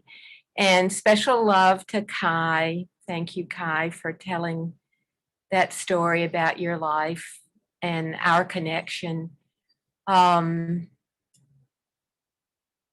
When you start your work, the work that's yours to do in the world, you really have no idea what's going to be done with it by other people. All you can do is be very faithful to yourself and to your task in relation to what needs to be done. So it's with some astonishment that I find myself here this many years later. Of course, one poet's imagination would never have brought this reality about. It was our collective imagination, which continues in this reading and in this series and in the series that Kai puts together. We're still collectively imagining a future together. and the readings that the other poets have done and that I look forward to hearing from those who've not yet read are very, very boldly challenging about the future that we're making at this very minute. So that's tremendously exciting to me personally. I'm just going to read a few poems from Magnified. As Sandy said, these poems came out of my last years with my beloved Leslie Feinberg. But today I really wanted to emphasize the glory and joy of our being lovers together during that time. So those are the poems I'm going to read particularly from today. And the first one is the title poem, Magnified. I bend over the cobbled verge, the used for nothing now edge, except to make the little glints insignificant that catch my eye. The first flowers, smaller than this S, smaller than this word, pink jaws, blue bow, white knives. And if I had my pocket lens to swivel out and magnify what I could see, then I would see us. Inside the quiet rooms, you almost never leave now. Us bending over the table, touching the painted wooden eggs you gave me last spring. The white seed dots, the cross-hatched grass, golden yellow, that unred, blue, yellow, green. You and me, rolling the spring back and forth in our hands. The silver mist outside, the next day we can't see inside. Shining. The first morning after your worst night, I walk out into a shining, bristled whiskers of light on the campion's cheek, the pupil of nectar dew in a tulip's mascaraed eye. Yes, the visual profusion. But what I feel, I hold the eager, the tender, the fibered stalk of flower in my hand, its slight yearning. The way I stroke your side, your flank, trying to brush pain off into the night.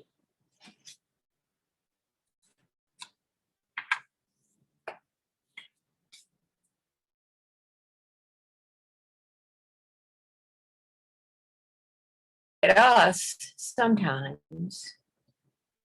As I lie down beside you, she pulls a silvery sheet over us and then retreats to her silent nighttime reading, east to west.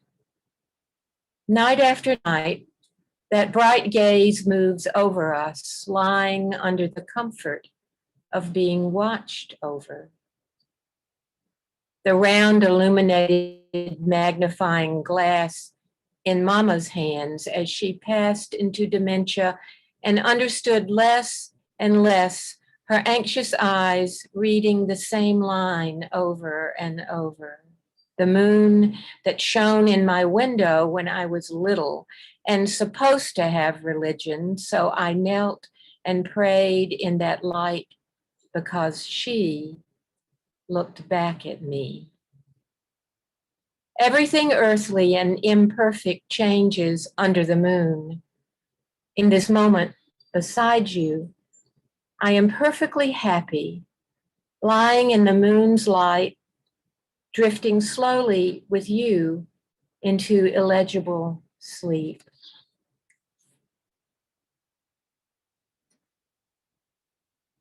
The peacock fan. Another day comes, sun. You can walk to the car.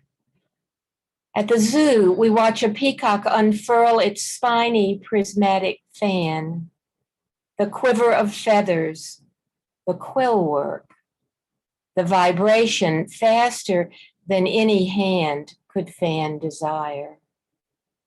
I say, remember the feather fan you gave me? I folded and opened the veins to peer over at the stern, handsome face you wait behind. You watch the world come at you, toward you. Then you give another look. It's just for me. The glint, the sun striking the peacock blue. The peacock ore I saw behind museum glass, the copper iron sulfide rock burning at high temperatures, volcanic igneous iridescence. Light responding to the surface of a substance, responding to light. Your wavelength, my wave. Sweet sweat.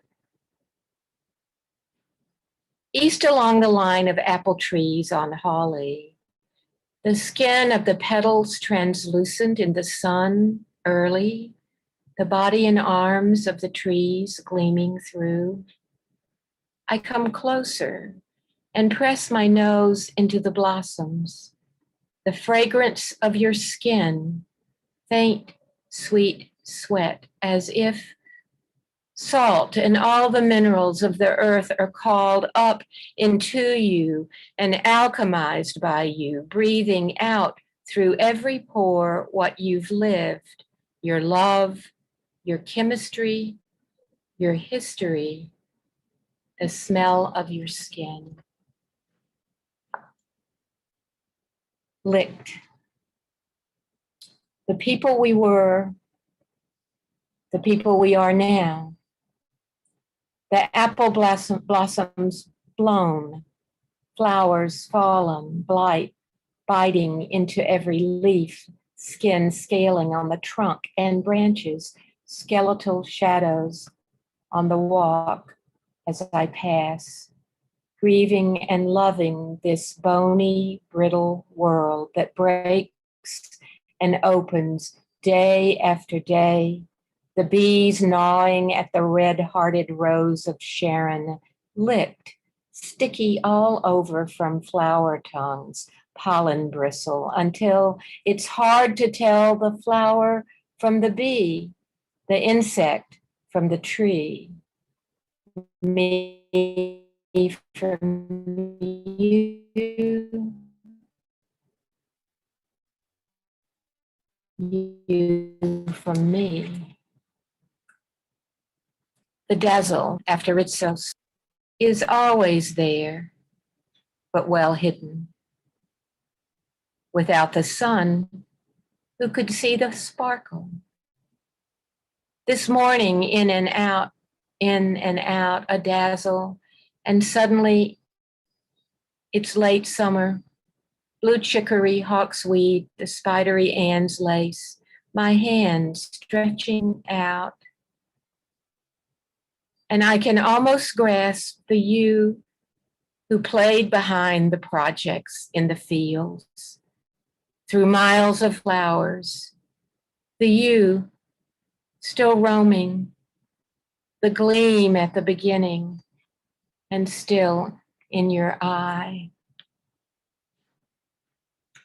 And this is the last one of this batch. Do not seek to remain. I'm reading Marx in the Eastwood McDonald's. Fleetwood Mac is singing, don't stop thinking about tomorrow.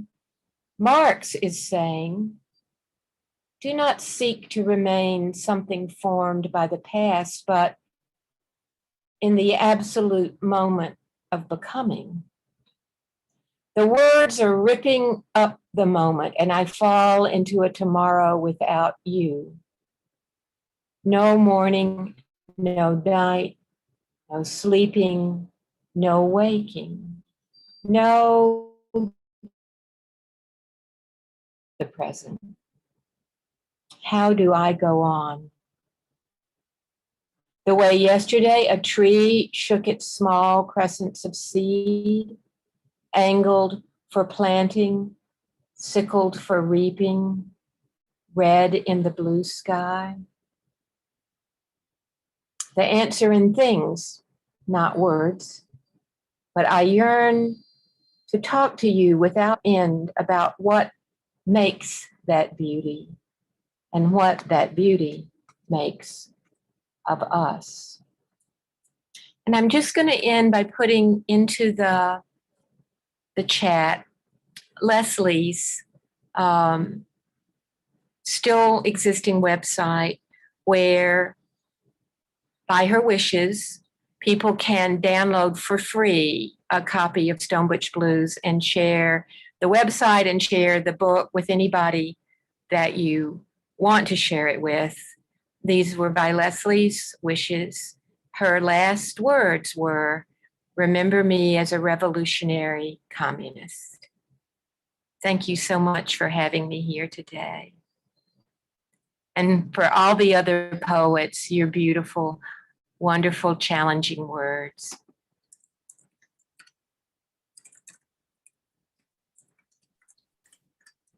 Minnie, Bruce, Pratt, everyone, thank you for your poetry of consciousness and conscience, and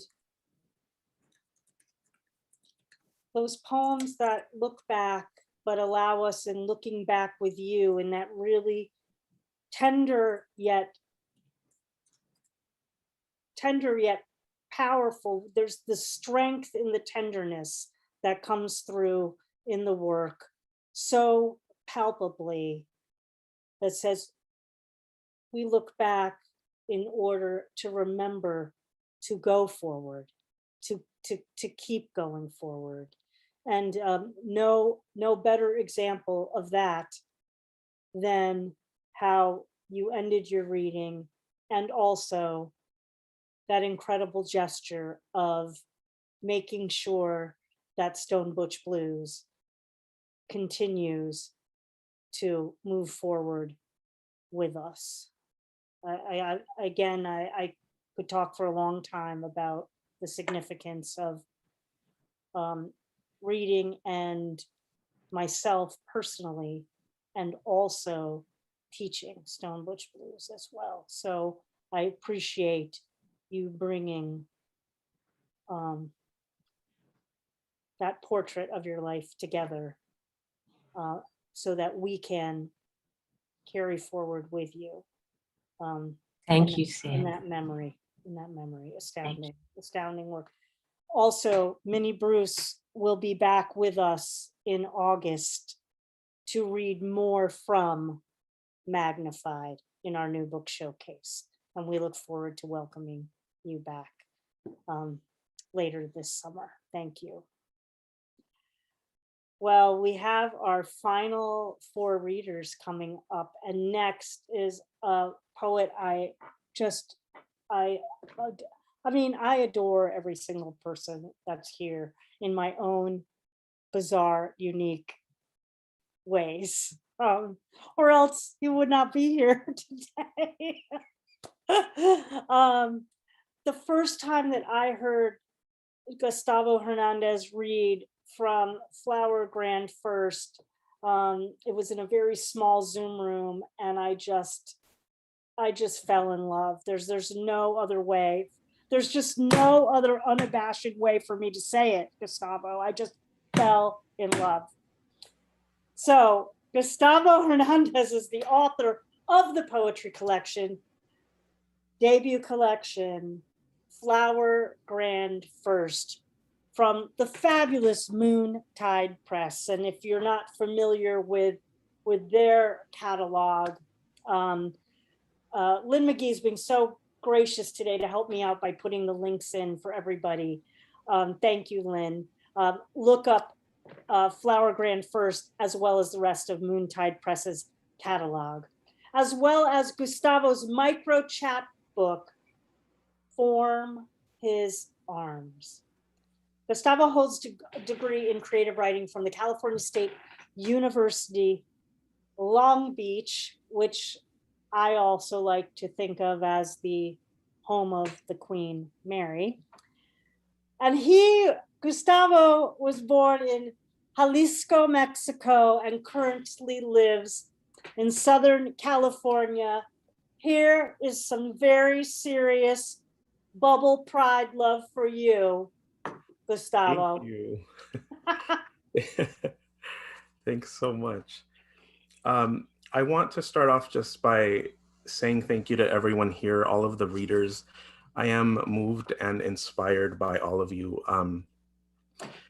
I think that as people who are part of the LGBTQ plus community, it's really important to keep inspiring each other and also supporting each other. And I have 3 people here in this event that I will always be grateful to. Coggin has been an amazing supporter of mine. The love that she has for the poetry community is unbelievable. So thank you, Kai. Also, Mark Ward, Impossible Archetype was one of the first journals to accept one of my poems. And I obnoxiously call him Marky Mark because we're both fans of the comeback, and that's our little inside thing. But thank you, Mark. You are also a huge supporter of poetry, and we appreciate it. And of course, Sandy, I am in love with you. I think that your energy is out of this world, and every time that you ask me to read, I will say yes. I'm just saying that. So I'll get started. The first poem that I'm going to read is called Santana at 16. Place side A again, me from under the sunset shadowgraphs of an orange tree. North, there is a street called Myrtle, where among the arms of lovers and the hopeful cries of vendors, mostly crabgrass and begonias grow. Place side A again, but fast forward to song 2. My sister flips her bootleg Shakira tape, pushes the boombox against the screen of the window, gets back to her addition and subtraction. There's a field just south of Willits where another boy's at practice, running laps, unknowingly absorbing sound. Play side A again, but fast forward to song 2, flip the tape over again. And the sparrows and the neighbors and my parents can't quite seem to ask me why. They're not ready, I'm not ready, but the DJ knows what's up. Thanks.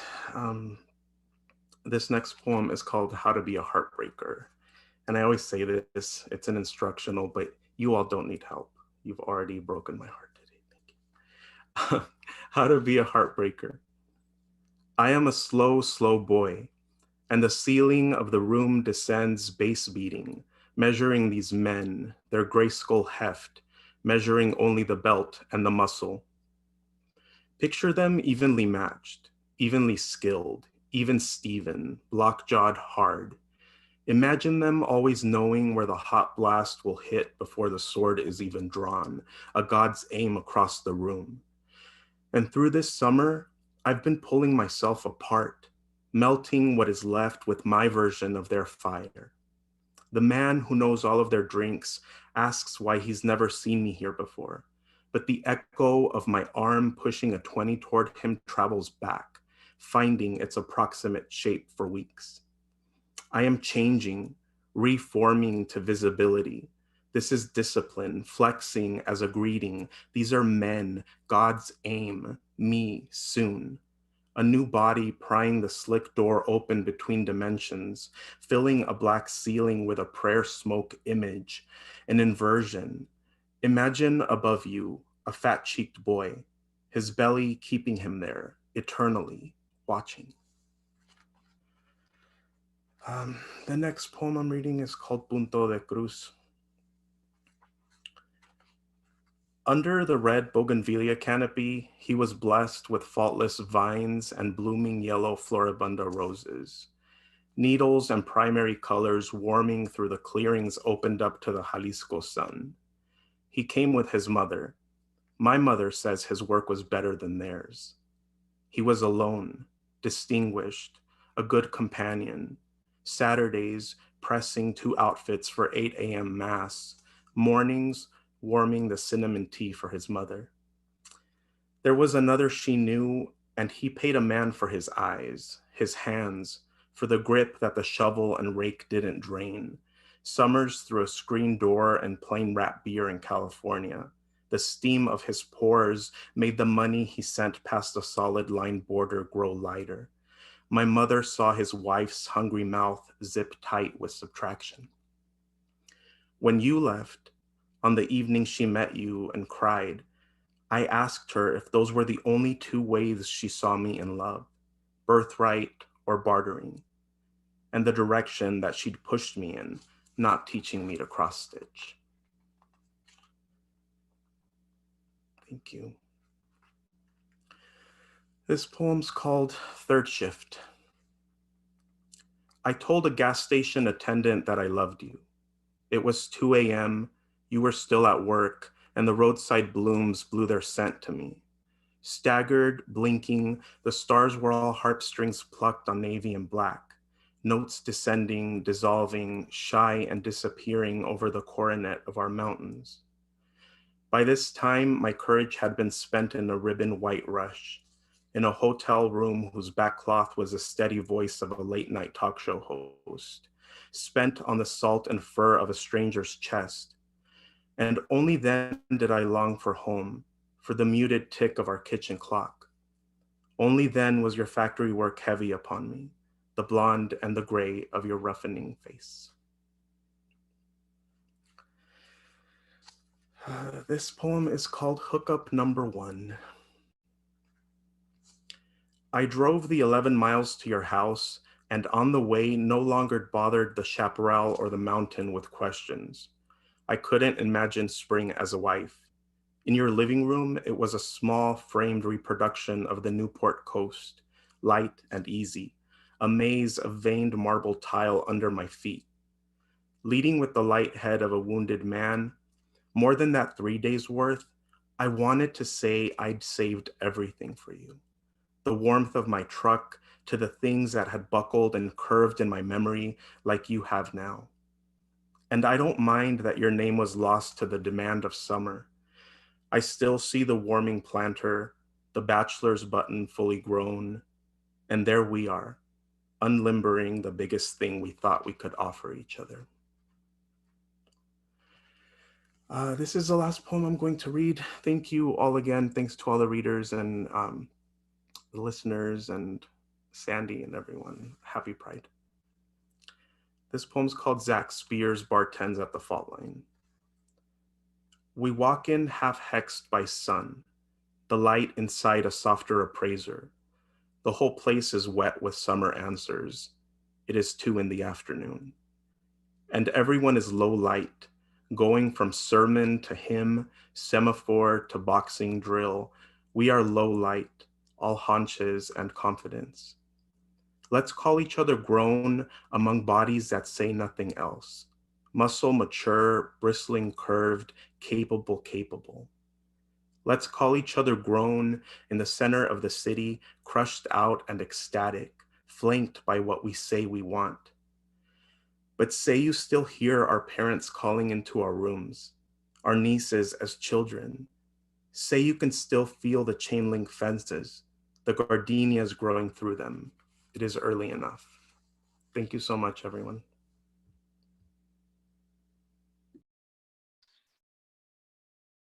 Oh, yes. Thank you. Thank you so much, Gustavo. Always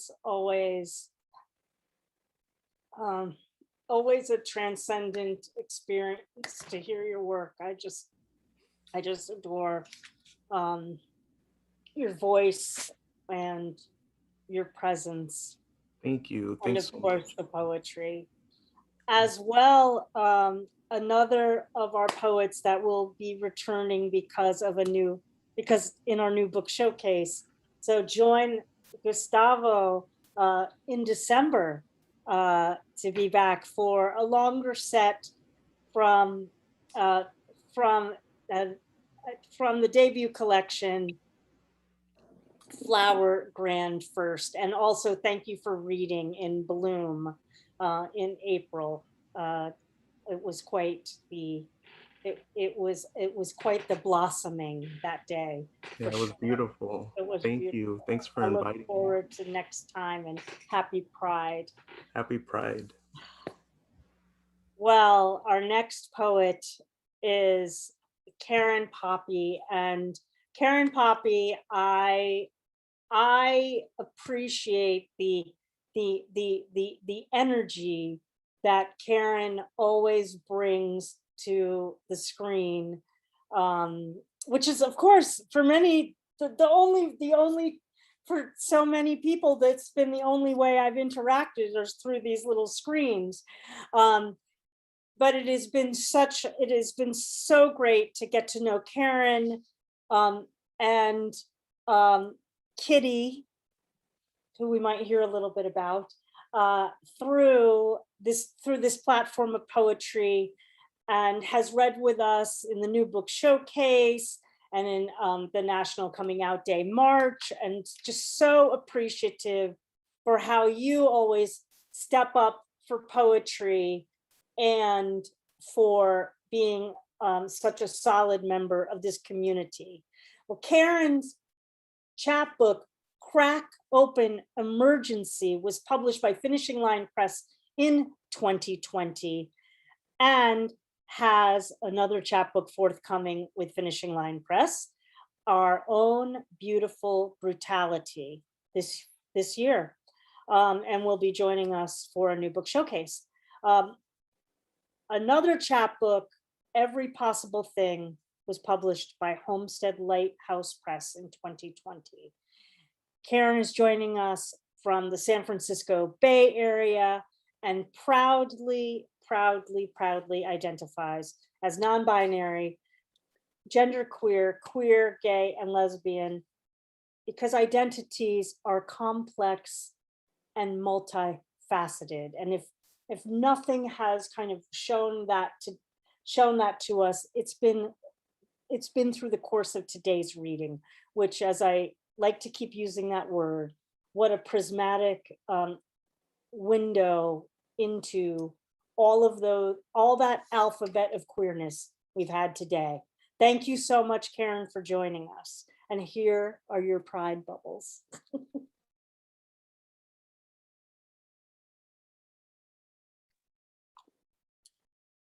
Thank you so much, Sandy, for that wonderful introduction. I don't know if you saw me pop off the screen, but that was because Kitty heard her name and she started to whine and bark. So I had to let her outside. But I have good news that a poem that I wrote about Kitty, who is actually a dog, called Feathered Finance, it's just been accepted today for an anthology titled Rescued, Tales of Queers and the Animals Who Love Them. So I thought that was kind of perfect for today, right?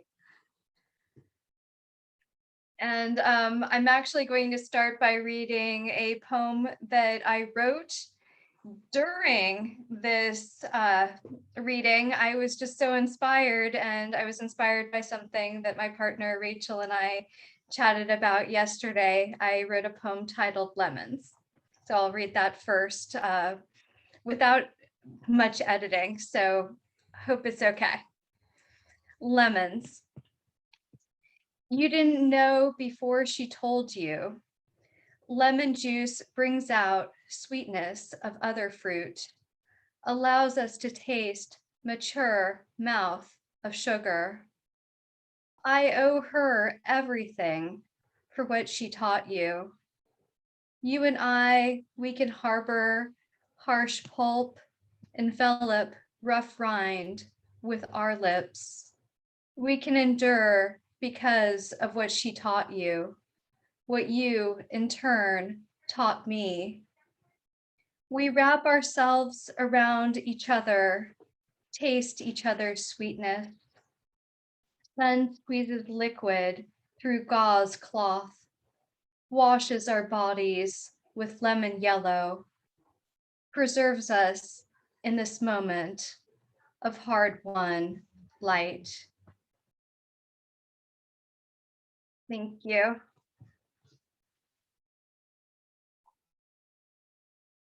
So yes, I just wrote that, and thank you all for inspiring me.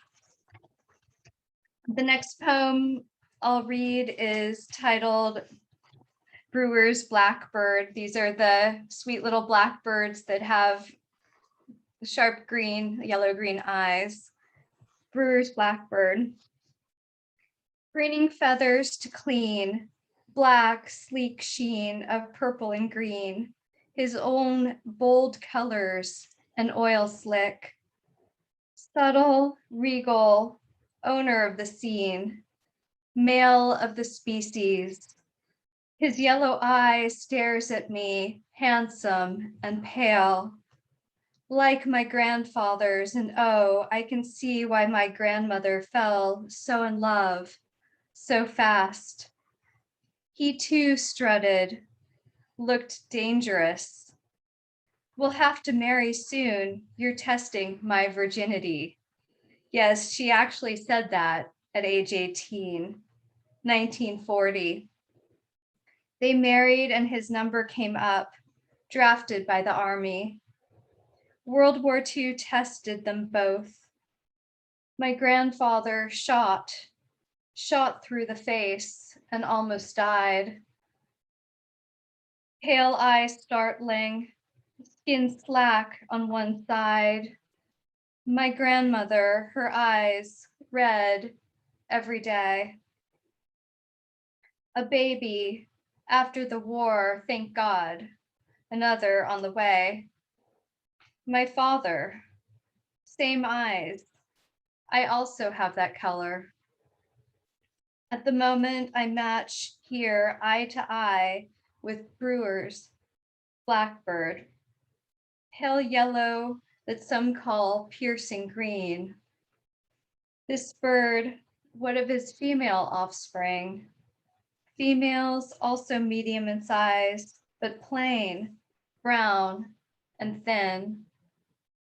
Darkest on wings and tail, with a dark eye, yet some have pale. Are these female birds inwardly like me, ungendered, inside neither male nor female, pale yellow eye, an outward sign, a signal.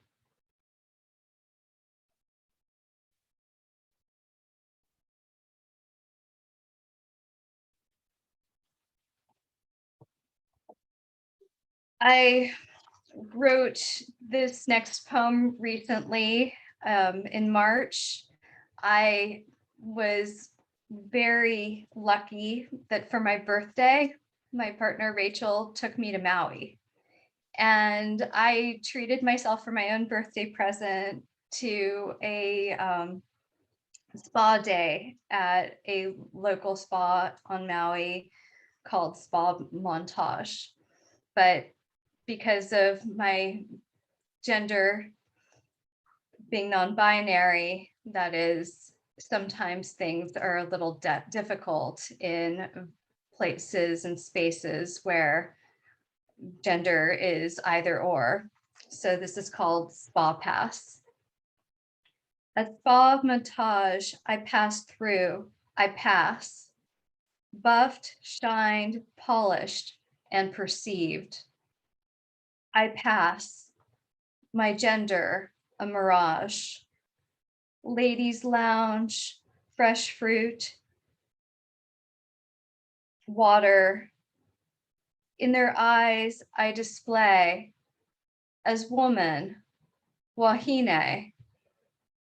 Here, binary of gender, only 2 rooms, invisible in this locker, the only way. Also, the only way out, to the pool. Men, women, lounge, sunbathe.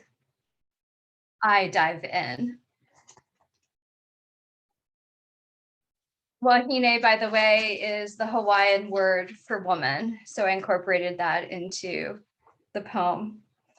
So to continue with the diving theme, and for my last poem, it's a longer poem, I'm going to read my poem, Diving at the Lip of the Water. And I'm happy to say that I've now completed the manuscript for my first full-length collection with that title, Diving at the Lip of the Water. And I have started to put it out there. So hopefully it'll find its publishing home soon. And I look forward to that. So this poem was inspired by Judy Grant. She wrote, I am the wall at the lip of the water. I am the rock that refused to be battered. I am the dike in the matter, the other. I am the wall with the womanly swagger. I am the dragon, the dangerous dagger. I am the bull dike, the bull dagger. That's from Judy Grant's She Who.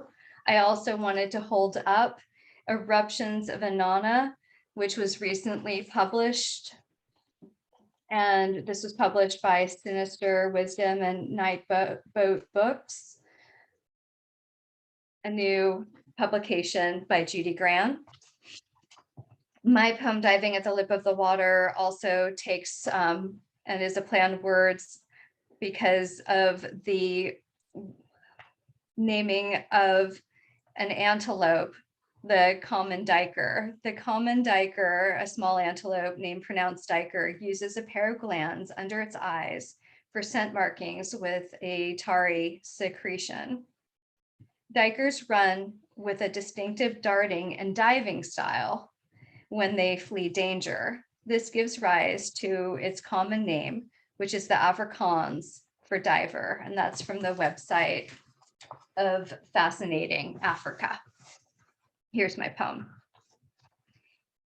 Between trees, within edges of forests, woodlands, among open clearings, with scent markings below eyes, we label each other, and we label an other our own. This is how we bull dikers do it. We males secrete a substance, deftly labeling, marking with our tarry leaf-scented names, our territories, calves, mates. When we run, we dive at the lip of the water, be it a field, a deep forest, a body. We do this from love or fear, which you understand, for you and I mark in the same way. Humans cover with other scents, afraid of labels or diving into them. Each marking energy, power. Labels we give ourselves, labels we use to mark an other. Some say some names change in meaning, mutate over time. Original markers lost. Some we mistake in origin. Bull diker, a male antelope, never the origin of bull dike. We cull meaning from sound, just as our eyes tell us what we see. We feel an energy, a power. You misread her by mistake or by design. We can only guess at the origin of bull dike and bull dagger. Roman times, Harlem Renaissance, novels, women singing the blues, dig within erasure and resistance. I like the blues best, the song written and sung by Bessie Jackson, pseudonym of Lucille Bogan. Explicit and raw, prophetic, dirty blues. Peel back the layers, and here it is, lay of the land. Women can be whatever they choose. Come in a time, BD, women ain't gonna need no men. This is a quote from Judy Gran. Quote, bull dyke is the kind of word most women hope to avoid all their lives, for few things are more horrifying to be called, end quote. But these women hold the dagger. Surrounded by hostile bulls, sometimes surrounded by women afraid of difference, sometimes by people who insist she must be a man. We can reclaim the name used on a woman like a whip. We can reclaim our own swagger. Our own swagger can be womanly. Our own swagger can mark our love. So says my lover who loves me body and soul. There must be space for everyone, for women who swagger, for all women. Don't say she isn't lesbian because she loves me. There must be space for her, for me, queer, never quite within borders, between, on edges, in the open. I want to make that clear. Embrace and don't isolate us. Surround us with love, define us, mark us by our love for each other. I love a woman, but my gender bleeds beyond labels and markings, no matter what I'm called and what you call me. No matter what I call myself, I am marked. I bleed monthly. I've been attacked with thrown stones, called a dyke. I swagger womanly, and I love a woman, but I am not one. I swagger and I shift. We have to love each other, those on either side of gender binary, those who transform, transgress, and those who stay hidden in heavy cover.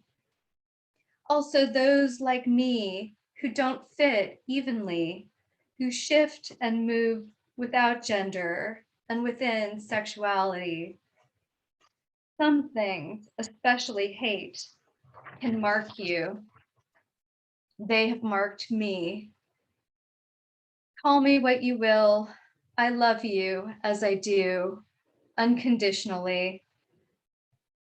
I will love my lover, knowing her beauty shakes the earth, comes from another place, full of energy, power. The sleek diker dives in escaping run, zigzags like my lover's tongue, but my lover is not afraid. My body a safe field, a sheltering forest. She cleanses me, recitations of sacred ash, this beautiful burning, a pooled release. When I cry, I am hers, and I am her. She holds me. There lived a warrior queen named Boudica, Bulldyke or Bulldyker. Boudica burned Londinium, now modern London, to the ground. She led a vast uprising when Romans invaded to destroy her people. What happens if we erase her name? What happens to our own markings of energy, power? Let her be named. Let us dive at the lip of the water into love and fearless. Let us mark each other with freedom, like bold Boudica at the helm of the chariot, horses charging, no one holding the reins. Thank you. I dedicate that poem, Diving at the Lip of the Water, and this entire reading to my partner, Rachel Burr Prey. I love her very much. Thank you, Karen. Send all my regards to Rachel and to Kitty and everyone I think here who has heard that preview of the upcoming collection is eager to see that manifest into the world, and gonna hold that space for you. Gonna hold that space for you. You know, what happens if all of the swagger and all of those names get erased? And the poems today answered that call. Thank you so much. And I look forward to seeing you next time as well. Thank you so much, Sandy. Well, our next poet, another person that is an alum of the Poetry Pride Parade. I actually met Moncho through the Poetry Pride Parade last year and just was astounded by the beauty of her poetry, and was astounded that they did not have a collection yet. And then a month later, we heard this in the biography. Moncho Alvarado is a queer Chicanx poet, translator, visual artist, and educator. They are the author of Greyhound Americans from Saturnalia Books 2020, which was the winner of the 2020 Saturnalia Book Prize, selected by Diane Seuss. It happened just a month or so after the Poetry Pride Parade. Moncho is published in Meridian, Foglifter, Lunch Ticket, and is and has been connected through Lambda as a 2018 Emerge Lambda Fellow, and published in that anthology. Moncho has earned an MFA from Sarah Lawrence College and spends time between Queens, New York with their partner, and Pacoima, California with their family. Would you please welcome Moncho Alvarado? Hi, everyone. Thank you very much for having me. Thank you, Sandra. I really appreciate being here again. And thank you, everyone, for being here and the inspiration and the care and love and the abundance that was shared with everyone. I'm going to read 3 poems. This first one's titled, "Ama Teaches Me How to Whistle." She said, "It's fácil. Look up. Kiss everything. Hold the sun between your mouth. Blow like this.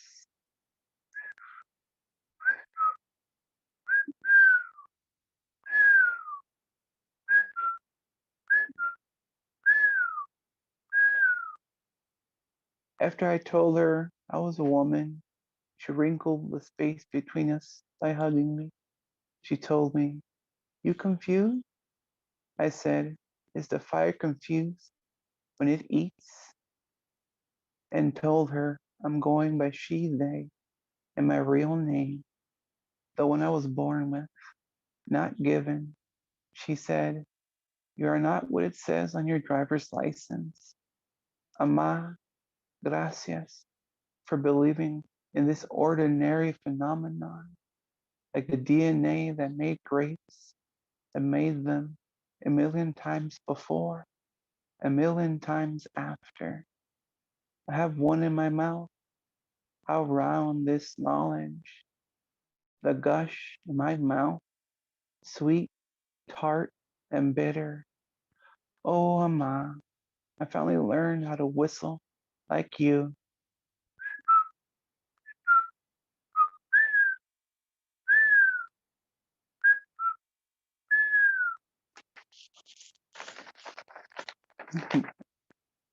And this one, I deal with the severe depression, and my other queer does as well. And this I wrote for myself and for others that deal with it. It's called A List for Every Time My Depression Tries to Obituary Me. In the end, in the dark, we breathe the same in a place where words can't be carried. It's in our nature. Look at your hands, brown infinities that can't draw a perfect circle. It's okay not to recall your 10th memory. Whales don't recall all their songs that vibrate the sea. I'm learning to live the things I couldn't. Self-care, compassion, and empathy. An unbearable horizon. The last page, turning in your favorite book. One day I awoke and tried to recall everything. I'm going to live all my dreams, even the one where I speak sunflower. It's okay to cry. Cry out the board is in you. How many people do you think have cried today? Everything has a lesson. You must listen, see, taste, smell, and touch, and you'll know. I have used up all my fears. Spiritually speaking, we are the stars. We nova, flux, lux. Panic will try to take the intensity of nouns. Fight it. Dictionary of the world. Noun the living. Verb memories. Eat a caramel chew. Place it in the roof of your mouth. A sweet gooey that lasts. Create an energy that will live 1,000 generations. My beloved's lips on mine. History opens and closes like an accordion. But do you see all this life? The earth came from gases, molded into a planet. This a part of a solar system. This system a part of the Milky Way galaxy. This galaxy a part of the supercluster, Anea Kea, meaning immense heaven, which resides in this universe that made Ama, and she made capirotada, bolillo soaked in piloncillo juice, cloves, cinnamon, raisin, and you. And in my collection, I write letters to my mom, and this is one of them. It's called Dear Ama. Dear Ama, you can't jail a revolution, was tagged on the side of a Wendy's. But Ama, you can make it go into debt and never revolt. Who can afford to move into the future when today is always catching up?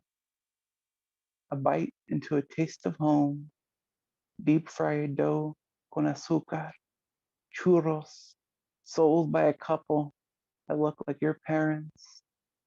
You told me, abuelo, mind the underworld for ancient memories, with millions of dollars under our feet.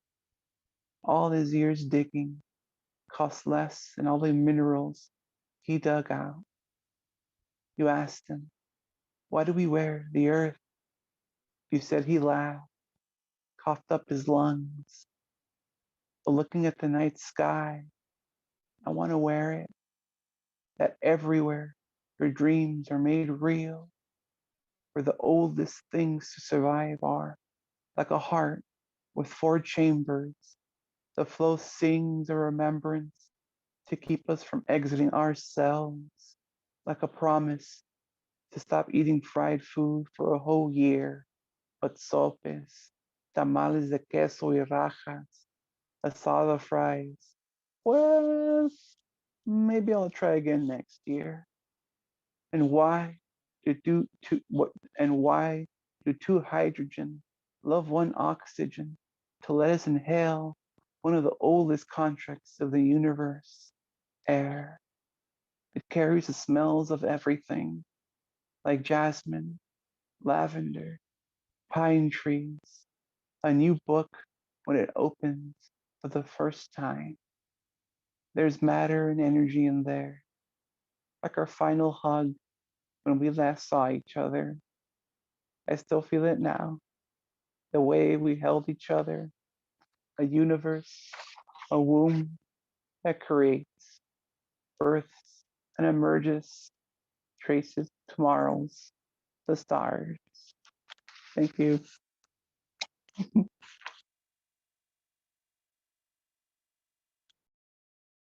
Another beautiful reading from Moncho Alvarado.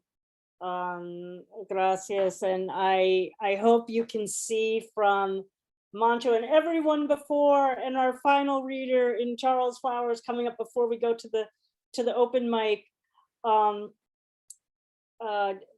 why we brought this constellation of people together. What just exquisite poetry. And if any of you know, so be looking for Moncho's new collection, debut collection. And if you happen to know Diane Seuss, thank her very much for helping to bring Moncho's work to all of us. So grateful to have you with us today for our second annual Pride Parade, Moncho. We'll see you soon. And we shift now to our final reader of the open of our featured readers before we go to the open mic. Folks, last year, I am embarrassed to tell you, the Pride Parade was 4.5 hours long. It will not be 4.5 hours long this year. I am a glutton for poetry, and this is me reining poetry in. So our final reader, featured reader today, again, I felt like I couldn't have a Pride Parade this year without inviting Charles Flowers back after just a wonderful reading. Gustavo read in the Bloom Poets Focus we had in April, and wanted to acknowledge the significant contributions that Charles Flowers has held in holding space for so many LGBTQ writers also through the years. For those of you that do not know, Charles Flowers is the founding editor of Bloom, a journal for lesbian and gay writing that Edmund White called the most exciting new queer literary publication to emerge in years when it first bloomed. Charles is the former executive director of the Lambda Literary Foundation, which of course is an organization that has helped amplify so many voices like Moncho and other folks we've had here in Cultivating Voices as the US's leading literary organization for LGBTQ writers and readers. Charles Flowers has also worked as an associate director of the Academy of American Poets and as the deputy director of development at the ACLU in Southern California. And Charles' book collection, The Idea of Him, was published last June, a year ago today, from Midsummer's Night's Press. It is always a deep honor to be in the company of Charles Flowers. Happy Pride to you, and thank you for closing out this segment of the Pride Parade as we get ready to head to the open mic. Here's your bubbles. Thank you, Sandy. Oh my God. Every time you talk to me, I just like blush so much. I'm like, you're so generous, you're so wonderful. Oh my gosh. And I'm so thrilled to be here among my people, my poets. Yeah, it's been a weird Pride. And I'm in LA. It's usually the second weekend. We couldn't do that. We were under a thing and we opened up after June 15th. So now they're doing it today. And I don't know, it's all over the place. I'm going to read 4 poems, and I really appreciate Moncho and Minnie Bruce for singing and whistling in their poems, because my first poem and my last poem, I won't call it singing, but I will mouth some lyrics that appear in songs. And I'm always shy to do that, but you have inspired me and encouraged me. So this is my book, The Idea of Him, from Midsummer Night's Press, who's also published Julie Marie Wade. So that's, you know, it's a great, great press. And the first poem is called Jacaranda, which is a tree I never knew until I moved to California. Jacaranda. It's late May and jacaranda petals cover Kings Road. Small purple blossoms across the asphalt and sidewalks. Each car's shine blotted and stained. Yet their beauty cannot be denied. On my first encounter with their purple light, I fell into the land of Dr. Seuss, where bright trees and a talking cat can teach a boy a lesson. Imagine myself in a forest of purple. I wish, where melancholy Sondheim sings to me. I wish more than anything, and I am back in Tennessee, finding my mother alone on our screened porch, listening to the summer night and the heart's litany, to be single, to be married, to have a child. My heart was just beginning to dream its own tale, a prince to rescue me from a Baptist dragon. I wish. Today, a purple tree and plangent show tune remind me how the heart endures. Its chorus of desire never abandons me, season after season.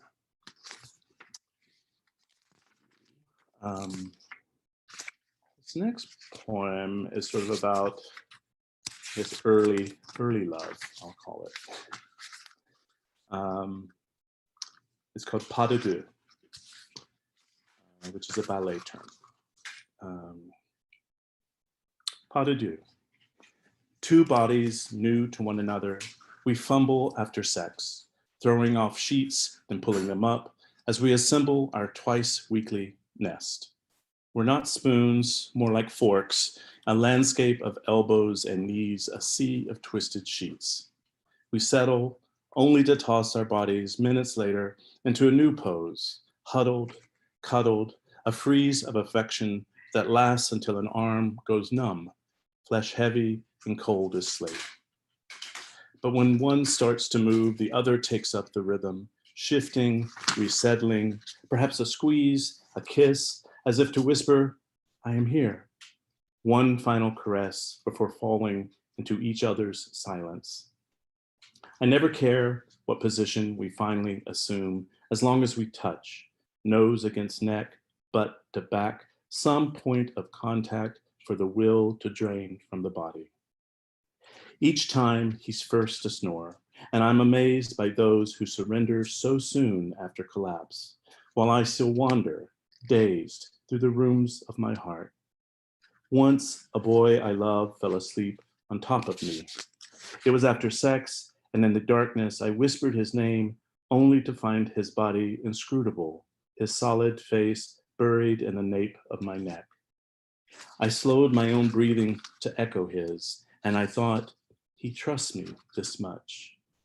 When I shifted, he woke, startled and unknowing, staring at me, a stranger who'd entered his dream. And then he dived away again, his breathing constant, wheezy and oblivious. I often think of Cleopatra, proclaiming her envy to a handmaiden. Oh, happy horse to bear the weight of Antony. To be pinned down by another, to wake with a heart beating to enter your chest. Does the day revolve to bring us to this moment? Do we rise only to return to this bed where we can lay for hours against the violence of morning? Last to sleep, first to wake, I trace this boy's jaw with kisses, then hold his hand beneath the sheets. Raw with stubble burn, clumsy with lazy kisses, we learn this ballet of beginnings.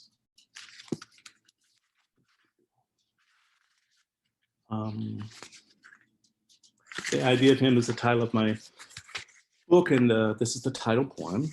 I use that phrase, the idea of him, actually in 2 poems, which I'm not sure is allowed, but I did. But this is the one that I think is the title poem. The idea of him. On a dirt road bordering a field behind his house, I stood for a whole roll of black and white, not the poses of childhood, but alone against a backdrop of waist-high grass and budding trees. He told me where to stand, but nothing else. My arms empty and awkward. I didn't know whether to grin or frown, so I did both, folding my arms, then releasing them before fanning them out from behind my head as after sex. It was Sunday and the May heat was rising, my legs sore and sweaty from hours of dancing the night before. A photographer who wore black, he danced with his hips and his fists, his face a grimace until asked his name.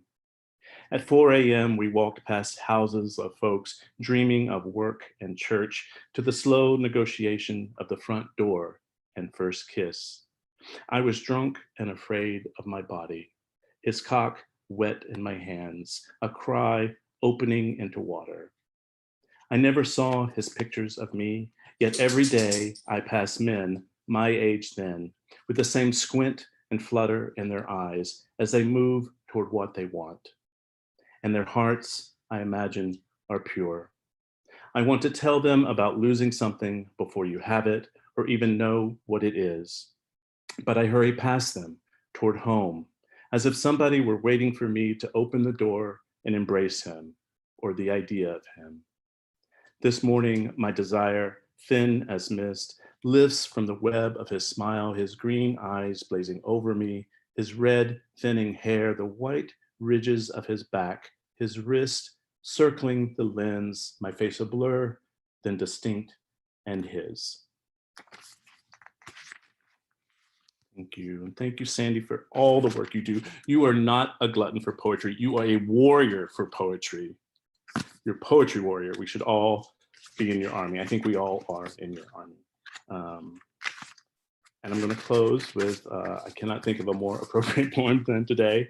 The title is The Sun Always Shines on Pride Sunday, which has been my experience. The sun always shines on Pride Sunday. Monday after Pride at the Gold Coast, the bar sits mostly empty, save for the older crowd who keeps the place open most nights. Baseball flashes across the screens, yet no one pays attention, but the husky, bearded bartender who makes you feel, if not wanted, then a little special. 20 years ago, I would have dreamed him home and mine and forever. Tonight, I settle for a smile and a wink and him remembering my name. When Age of Aquarius comes on the jukebox, yesterday's march comes to mind. Let the sun shine. Its remnants of glitter still gleaming the street outside. At times, I am of the age exhausted by pride. Decades of marching, chanting, the insistent forced joy. Let the sun shine. What is the past tense of pride? Still, I crave the pageantry, how it felt to be young and gay and in the open air, unafraid and surrounded by so many who love the way I do. Let the sun shine. The heart's echo redeems the body, lifts me beyond the dark moments. We are always marching into the sunshine, our arms in the air, ascendant. Thank you.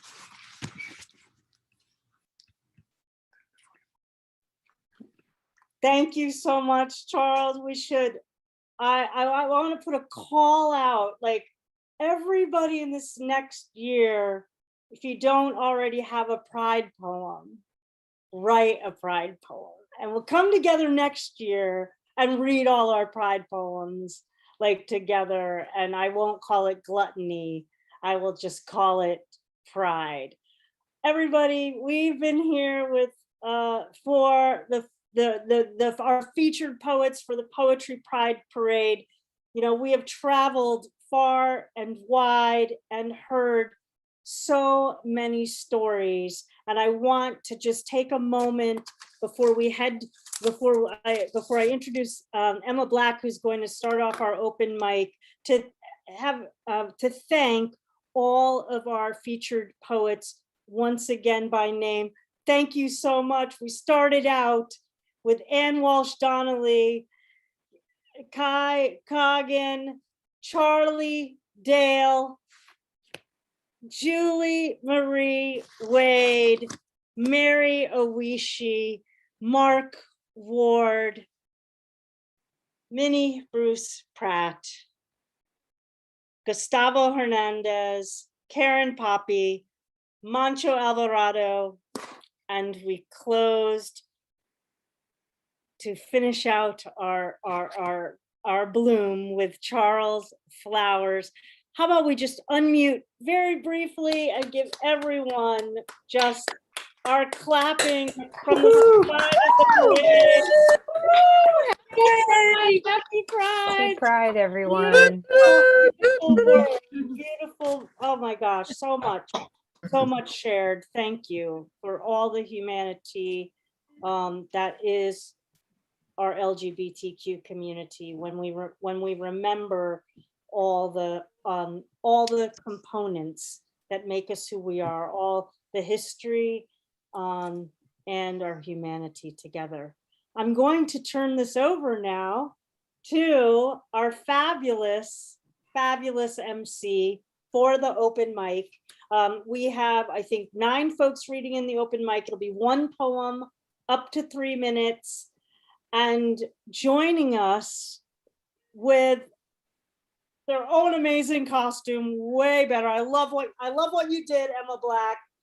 Emma Black joining us from your wonderful prismatic experiences in France and Dublin and all the places that you travel to bring. I am so fortunate to get to hear you often and not often enough on Lime Square Poetry out of Limerick, Ireland. I'm so glad that you were willing to stay up tonight to MC our open mic. You are astounding, and I know people will love hearing one of your poems later, and we'll have you on Cultivating Voices again for folks to hear you, of course. Thank you, and I'm going to turn it over with so much gratitude to you, and look forward to hearing everybody in the open mic. Thanks everybody for sticking around to close out our wonderful parade for today. Thank you so much, Sandy, for that infinitely generous introduction, as always. And welcome to the Poetry Pride Parade open mic. So the one rule I'm going to remind you of an extra time is that the performances are supposed to last up to 3 minutes. So I have this very small bell, which I stole from a very small cow. And I'm going to ring it once very delicately, like that, 10 seconds before the 3 minutes are up, to warn you, to wrap up your poem. And then if she starts spilling over, I might have to ring it a little more aggressively, but I hope it won't come to that. So Martina McGowan, would you like to start us off with one of yours? Absolutely, thank you. And thank you, Sandy, and this was awesome. This is untitled and actually fairly new. What if we were brave, learned to drink the unpotable, and stood steadfast and assured in the face of the seemingly untenable? What if we could synchronize our feelings to this moment, perfecting pitch and rhythm the way our hip bones match the desires of our feet, our hearts, and our hands when we dance, or walk, or make love? What if we make the assumption that we know who we want with us at the end of our days, knew we would survive any quivering or ruffling of feathers and feelings? Could we finally learn to breathe deeply enough we'd calm our own rebellious hearts? What if we wore memorial stones commemorating lost loves and missed opportunities as pendants, as precious to us as pearls? Would our truths then permeate our marrow, tamping down our tendencies to doubt, keep us off the trail of self-sabotage? Would our wills and backbones stand erect as we surrendered only to ourselves? What if we could turn every occasion of our meeting into something we could hold near to our hearts, acted upon instead of dithering? Acknowledge that we only have loan of this small sliver of infinity. Could we act more courageously, stand and fight for each other, weather the storms we might conjure? Or will we still stand motionless in anticipation of further signs from a universe that has already spoken, and let an eternity of happiness elude us again, perhaps for good? What if we were brave, this time together, risking everything for ourselves, for us, for love, for love? Thank you.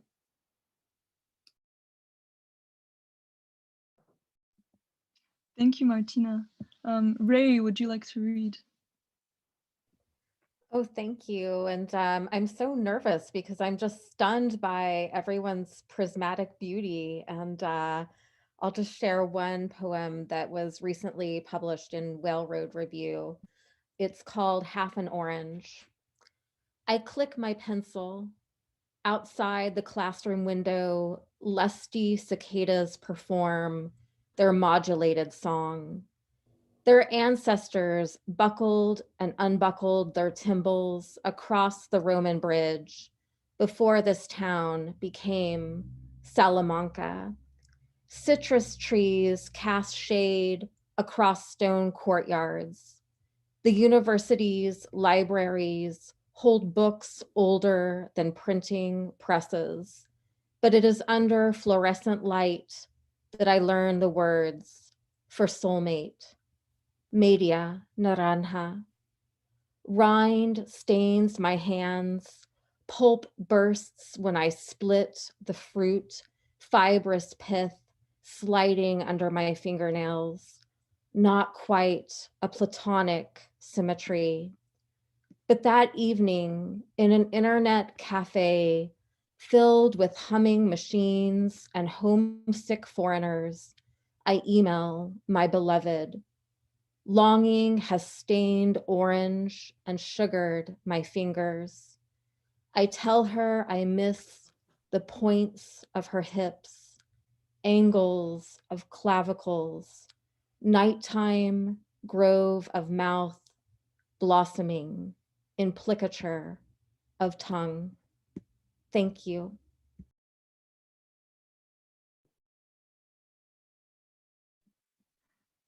Thank you, Ray. Julie, would you like to read?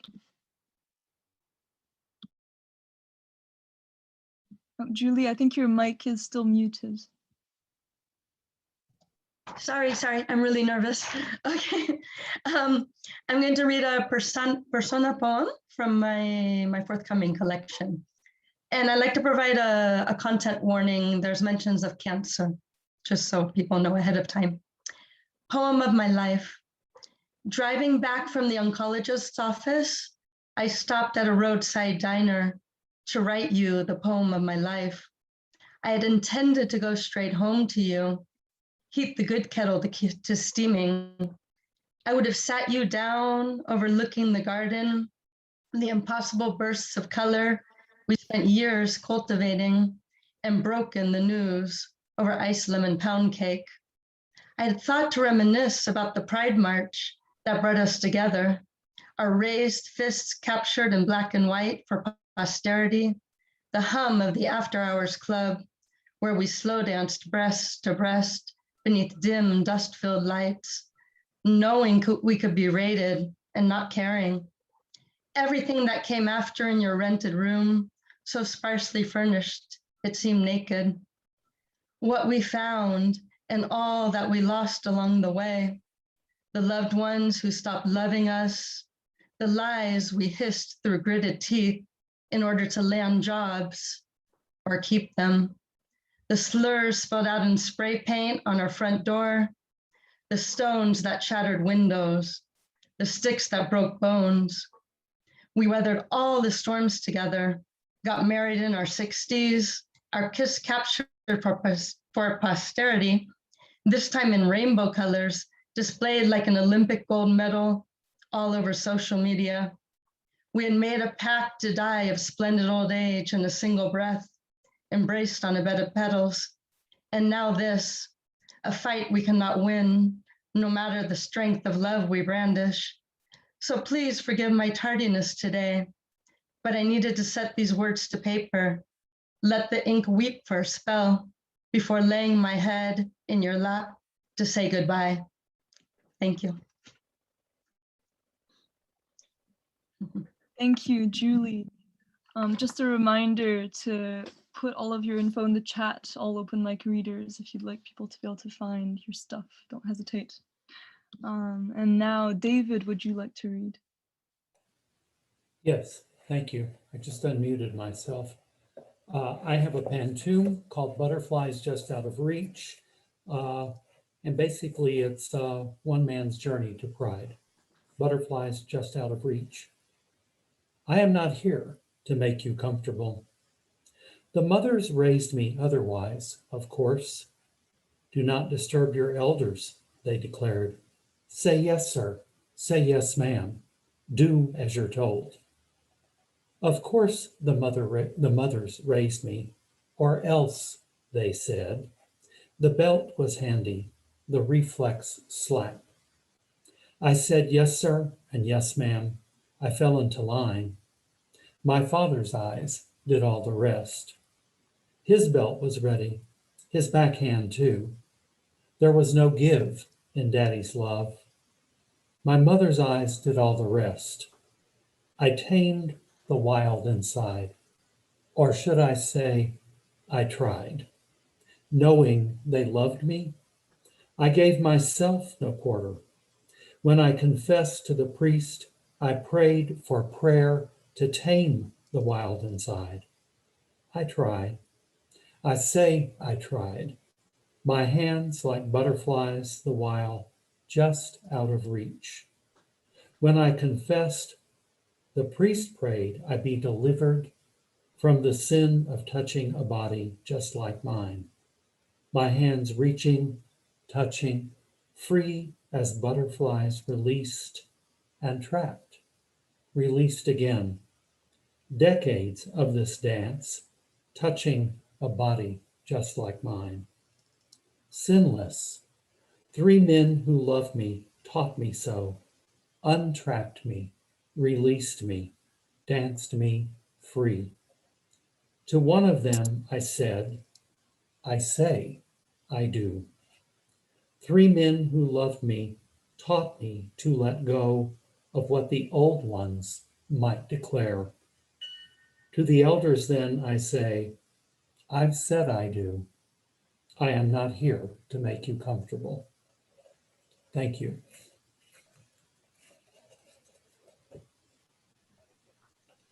Thank you, David. Susan, would you like to read? I would love to read. I've been working on a series of villanelles, and I have this one for you. It's an homage to a mentor poet of mine, Muriel Rukeyser, and it's called World Split Open Villanelle.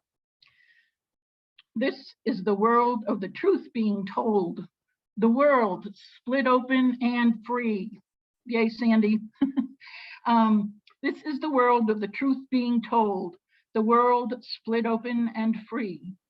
You, voice in the wilderness, unleash and unfold. A treasure more precious than gold, such is her forthright luminosity. This is the world of the truth being told. Come strong, come fierce to break the mold. No more violence, no more hypocrisy. You, voice in the wilderness, unleash and unfold. No more war, none left in the cold. No one goes hungry, no more poverty. This is the world of the truth being told. An end to rape, we touch and we hold. Love in this life, joy in this body. You, voice in the wilderness, unleash and unfold. Words come as prayer, simple and old, invoke communal vision of equality. This is the world of the truth being told. You, voice in the wilderness, unleash and unfold. Thank you, and happy Pride to everyone. Thank you, Susan. Scott Norman, would you like to read? Yes, thank you. Thank you. I just learned today that Stephen Dunn passed away. I'm a neurodiverse person. I was not allowed to finish the 9th grade, and I'm quite controversial. But I mean, Stephen, I've thought about the concept of people being forced into closets, and with all due respect, it sucks, whoever you are, whatever your situation. So this is farewell to Stephen Dunn. And it's dedicated to the McGarveys and to Sandy Yannone. Closeting stultifies living. We may all come out. A lifetime of closed doors. Bless us all, Stephen. You opened a door.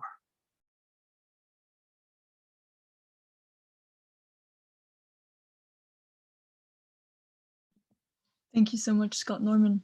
Yeva, would you like to read? Thank you so much. Sandy, thank you so much for encouraging me to come. I'm so happy to be here. This was beautiful. And it was Minnie Bruce Pratt who was so welcoming to me today. I love this reading today. I have one poem, but I'm going to do it my usual way. If you don't know me, I do a little, it has a little music. It's a short poem.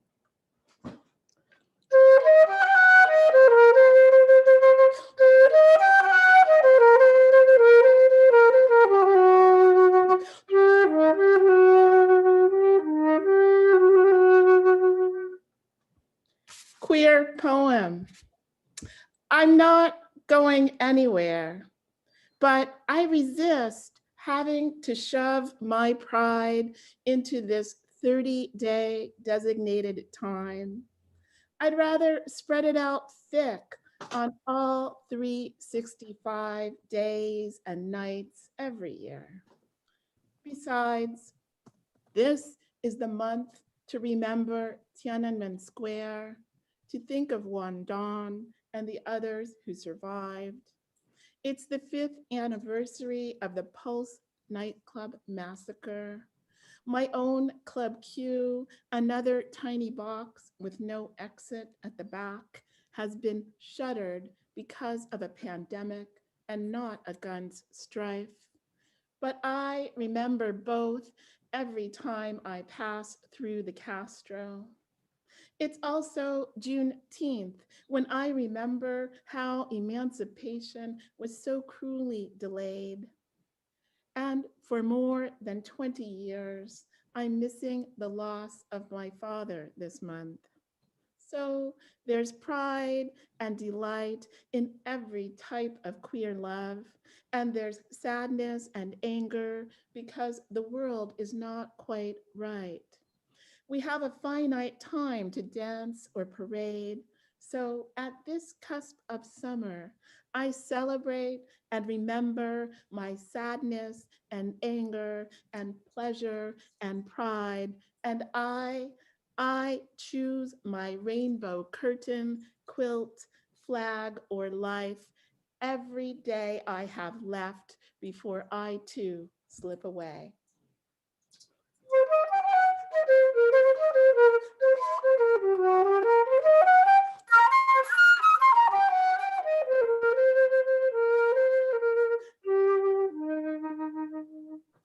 Thank you. Thank you, Yeva. Dawn, would you like to read? Thanks very much. This is the title poem for my book. It struck me that this is apropos. Our shared humanities. Nothing is deadlier dogma, so beautiful, courage, riskier, faith, seductive, privilege, more noble and just, war, more profane, indifference, crueler, God, no greater truth, kindness, nor greater lie, color, nothing more human, discovery.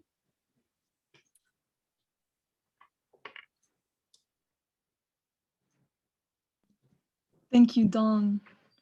So I'm going to perform a quick poem of my own, and then I'll hand over to Sandy to perform one of theirs and close the event. I just want to say that as I was prepping this poem a few hours ago, a very small canary that I'd never seen before flew into my apartment and started hopping around my room, which I think is an unquestionably good omen. So here goes. In which Anubis weighs my heart against one of my own feathers. In the whispers of my layered skirts, they all insist on seeing girl, but I feel bird.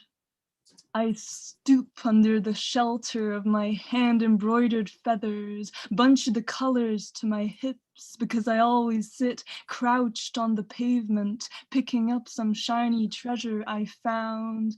My queer is colorful and cheap like a birthday party clown. The show is all day, every day, except on mornings when I get to lie asleep in a nest of crumpled curves that no one's there to mistranslate as feminine charm.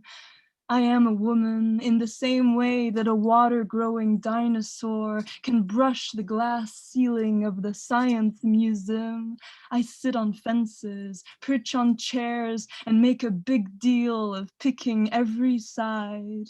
I'd grow my hair to the floor to seduce my mate, impress her with my tail feathers, curl my crest to tickle his thighs. I hop from foot to foot around the edges of their sunbeam, sing my heart out, hope they'll see there's nothing else to my disguise. Thank you so much. Happy Pride, everyone.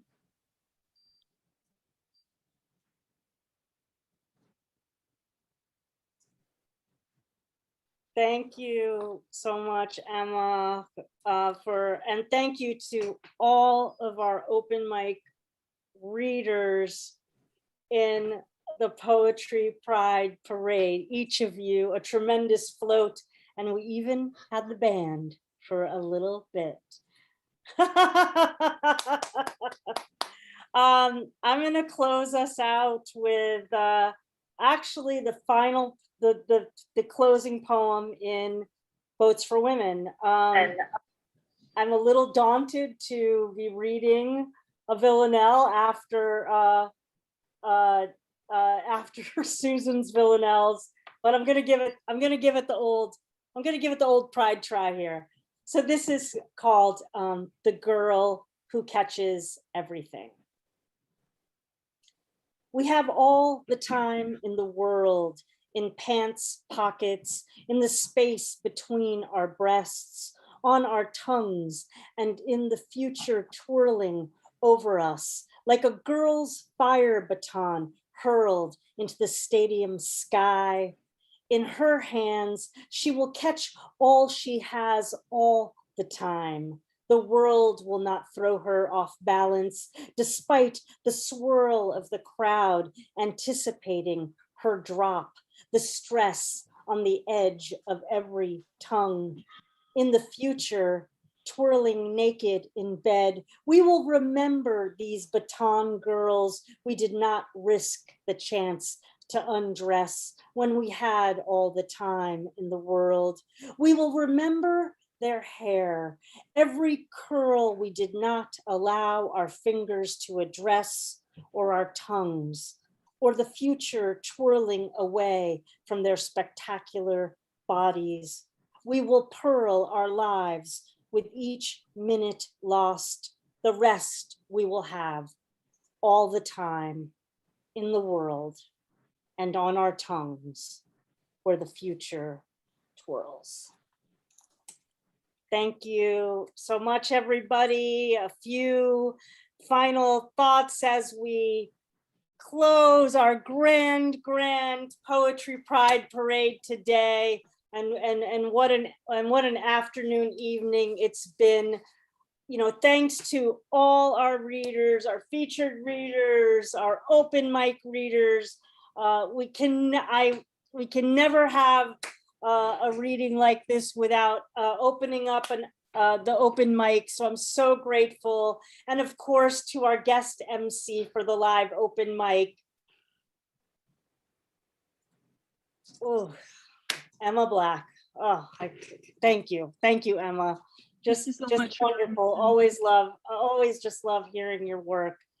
Well, if any of you have any upcoming readings or announcements, this would be a great time to type them in the chat while I give you just a few more announcements.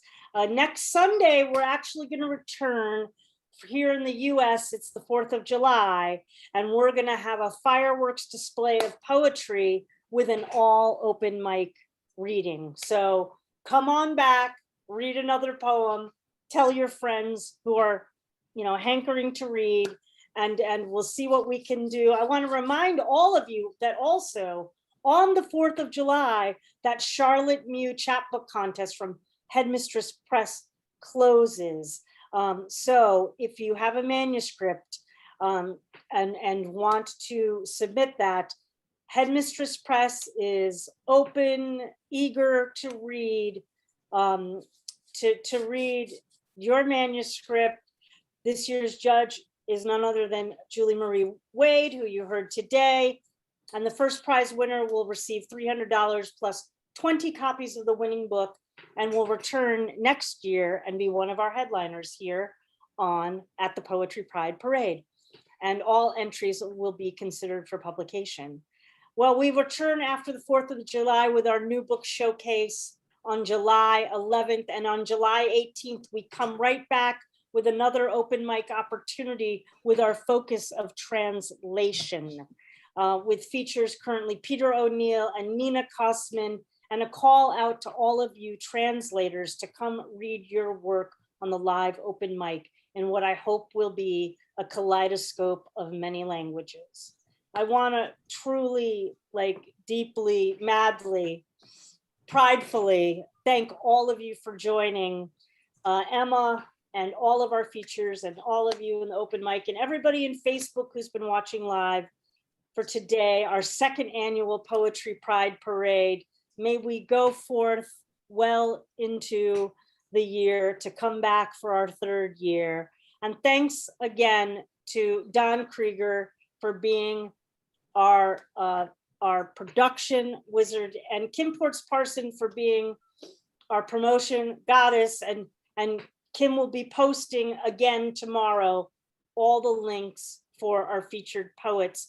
Please support the poets and the press. You heard some astounding poetry today, and I know they, as well as I, would appreciate you appreciating them by purchasing one or all of their books. Our humanity truly, truly depends on our deep listening of one another as we come together to share our stories that illuminate our exquisite differences. And I think that is no more evident than in the alphabet that comes together whenever we are celebrating Pride. Poetry provides that rich practice for that deep listening. So I want to urge all of you, keep coming back each week, keep going to the other reading series like those hosted by the folks that we heard from today. Keep listening and keep writing, my friends. Much love, happy Pride, be well, and we'll see you in July. A final bubble blow.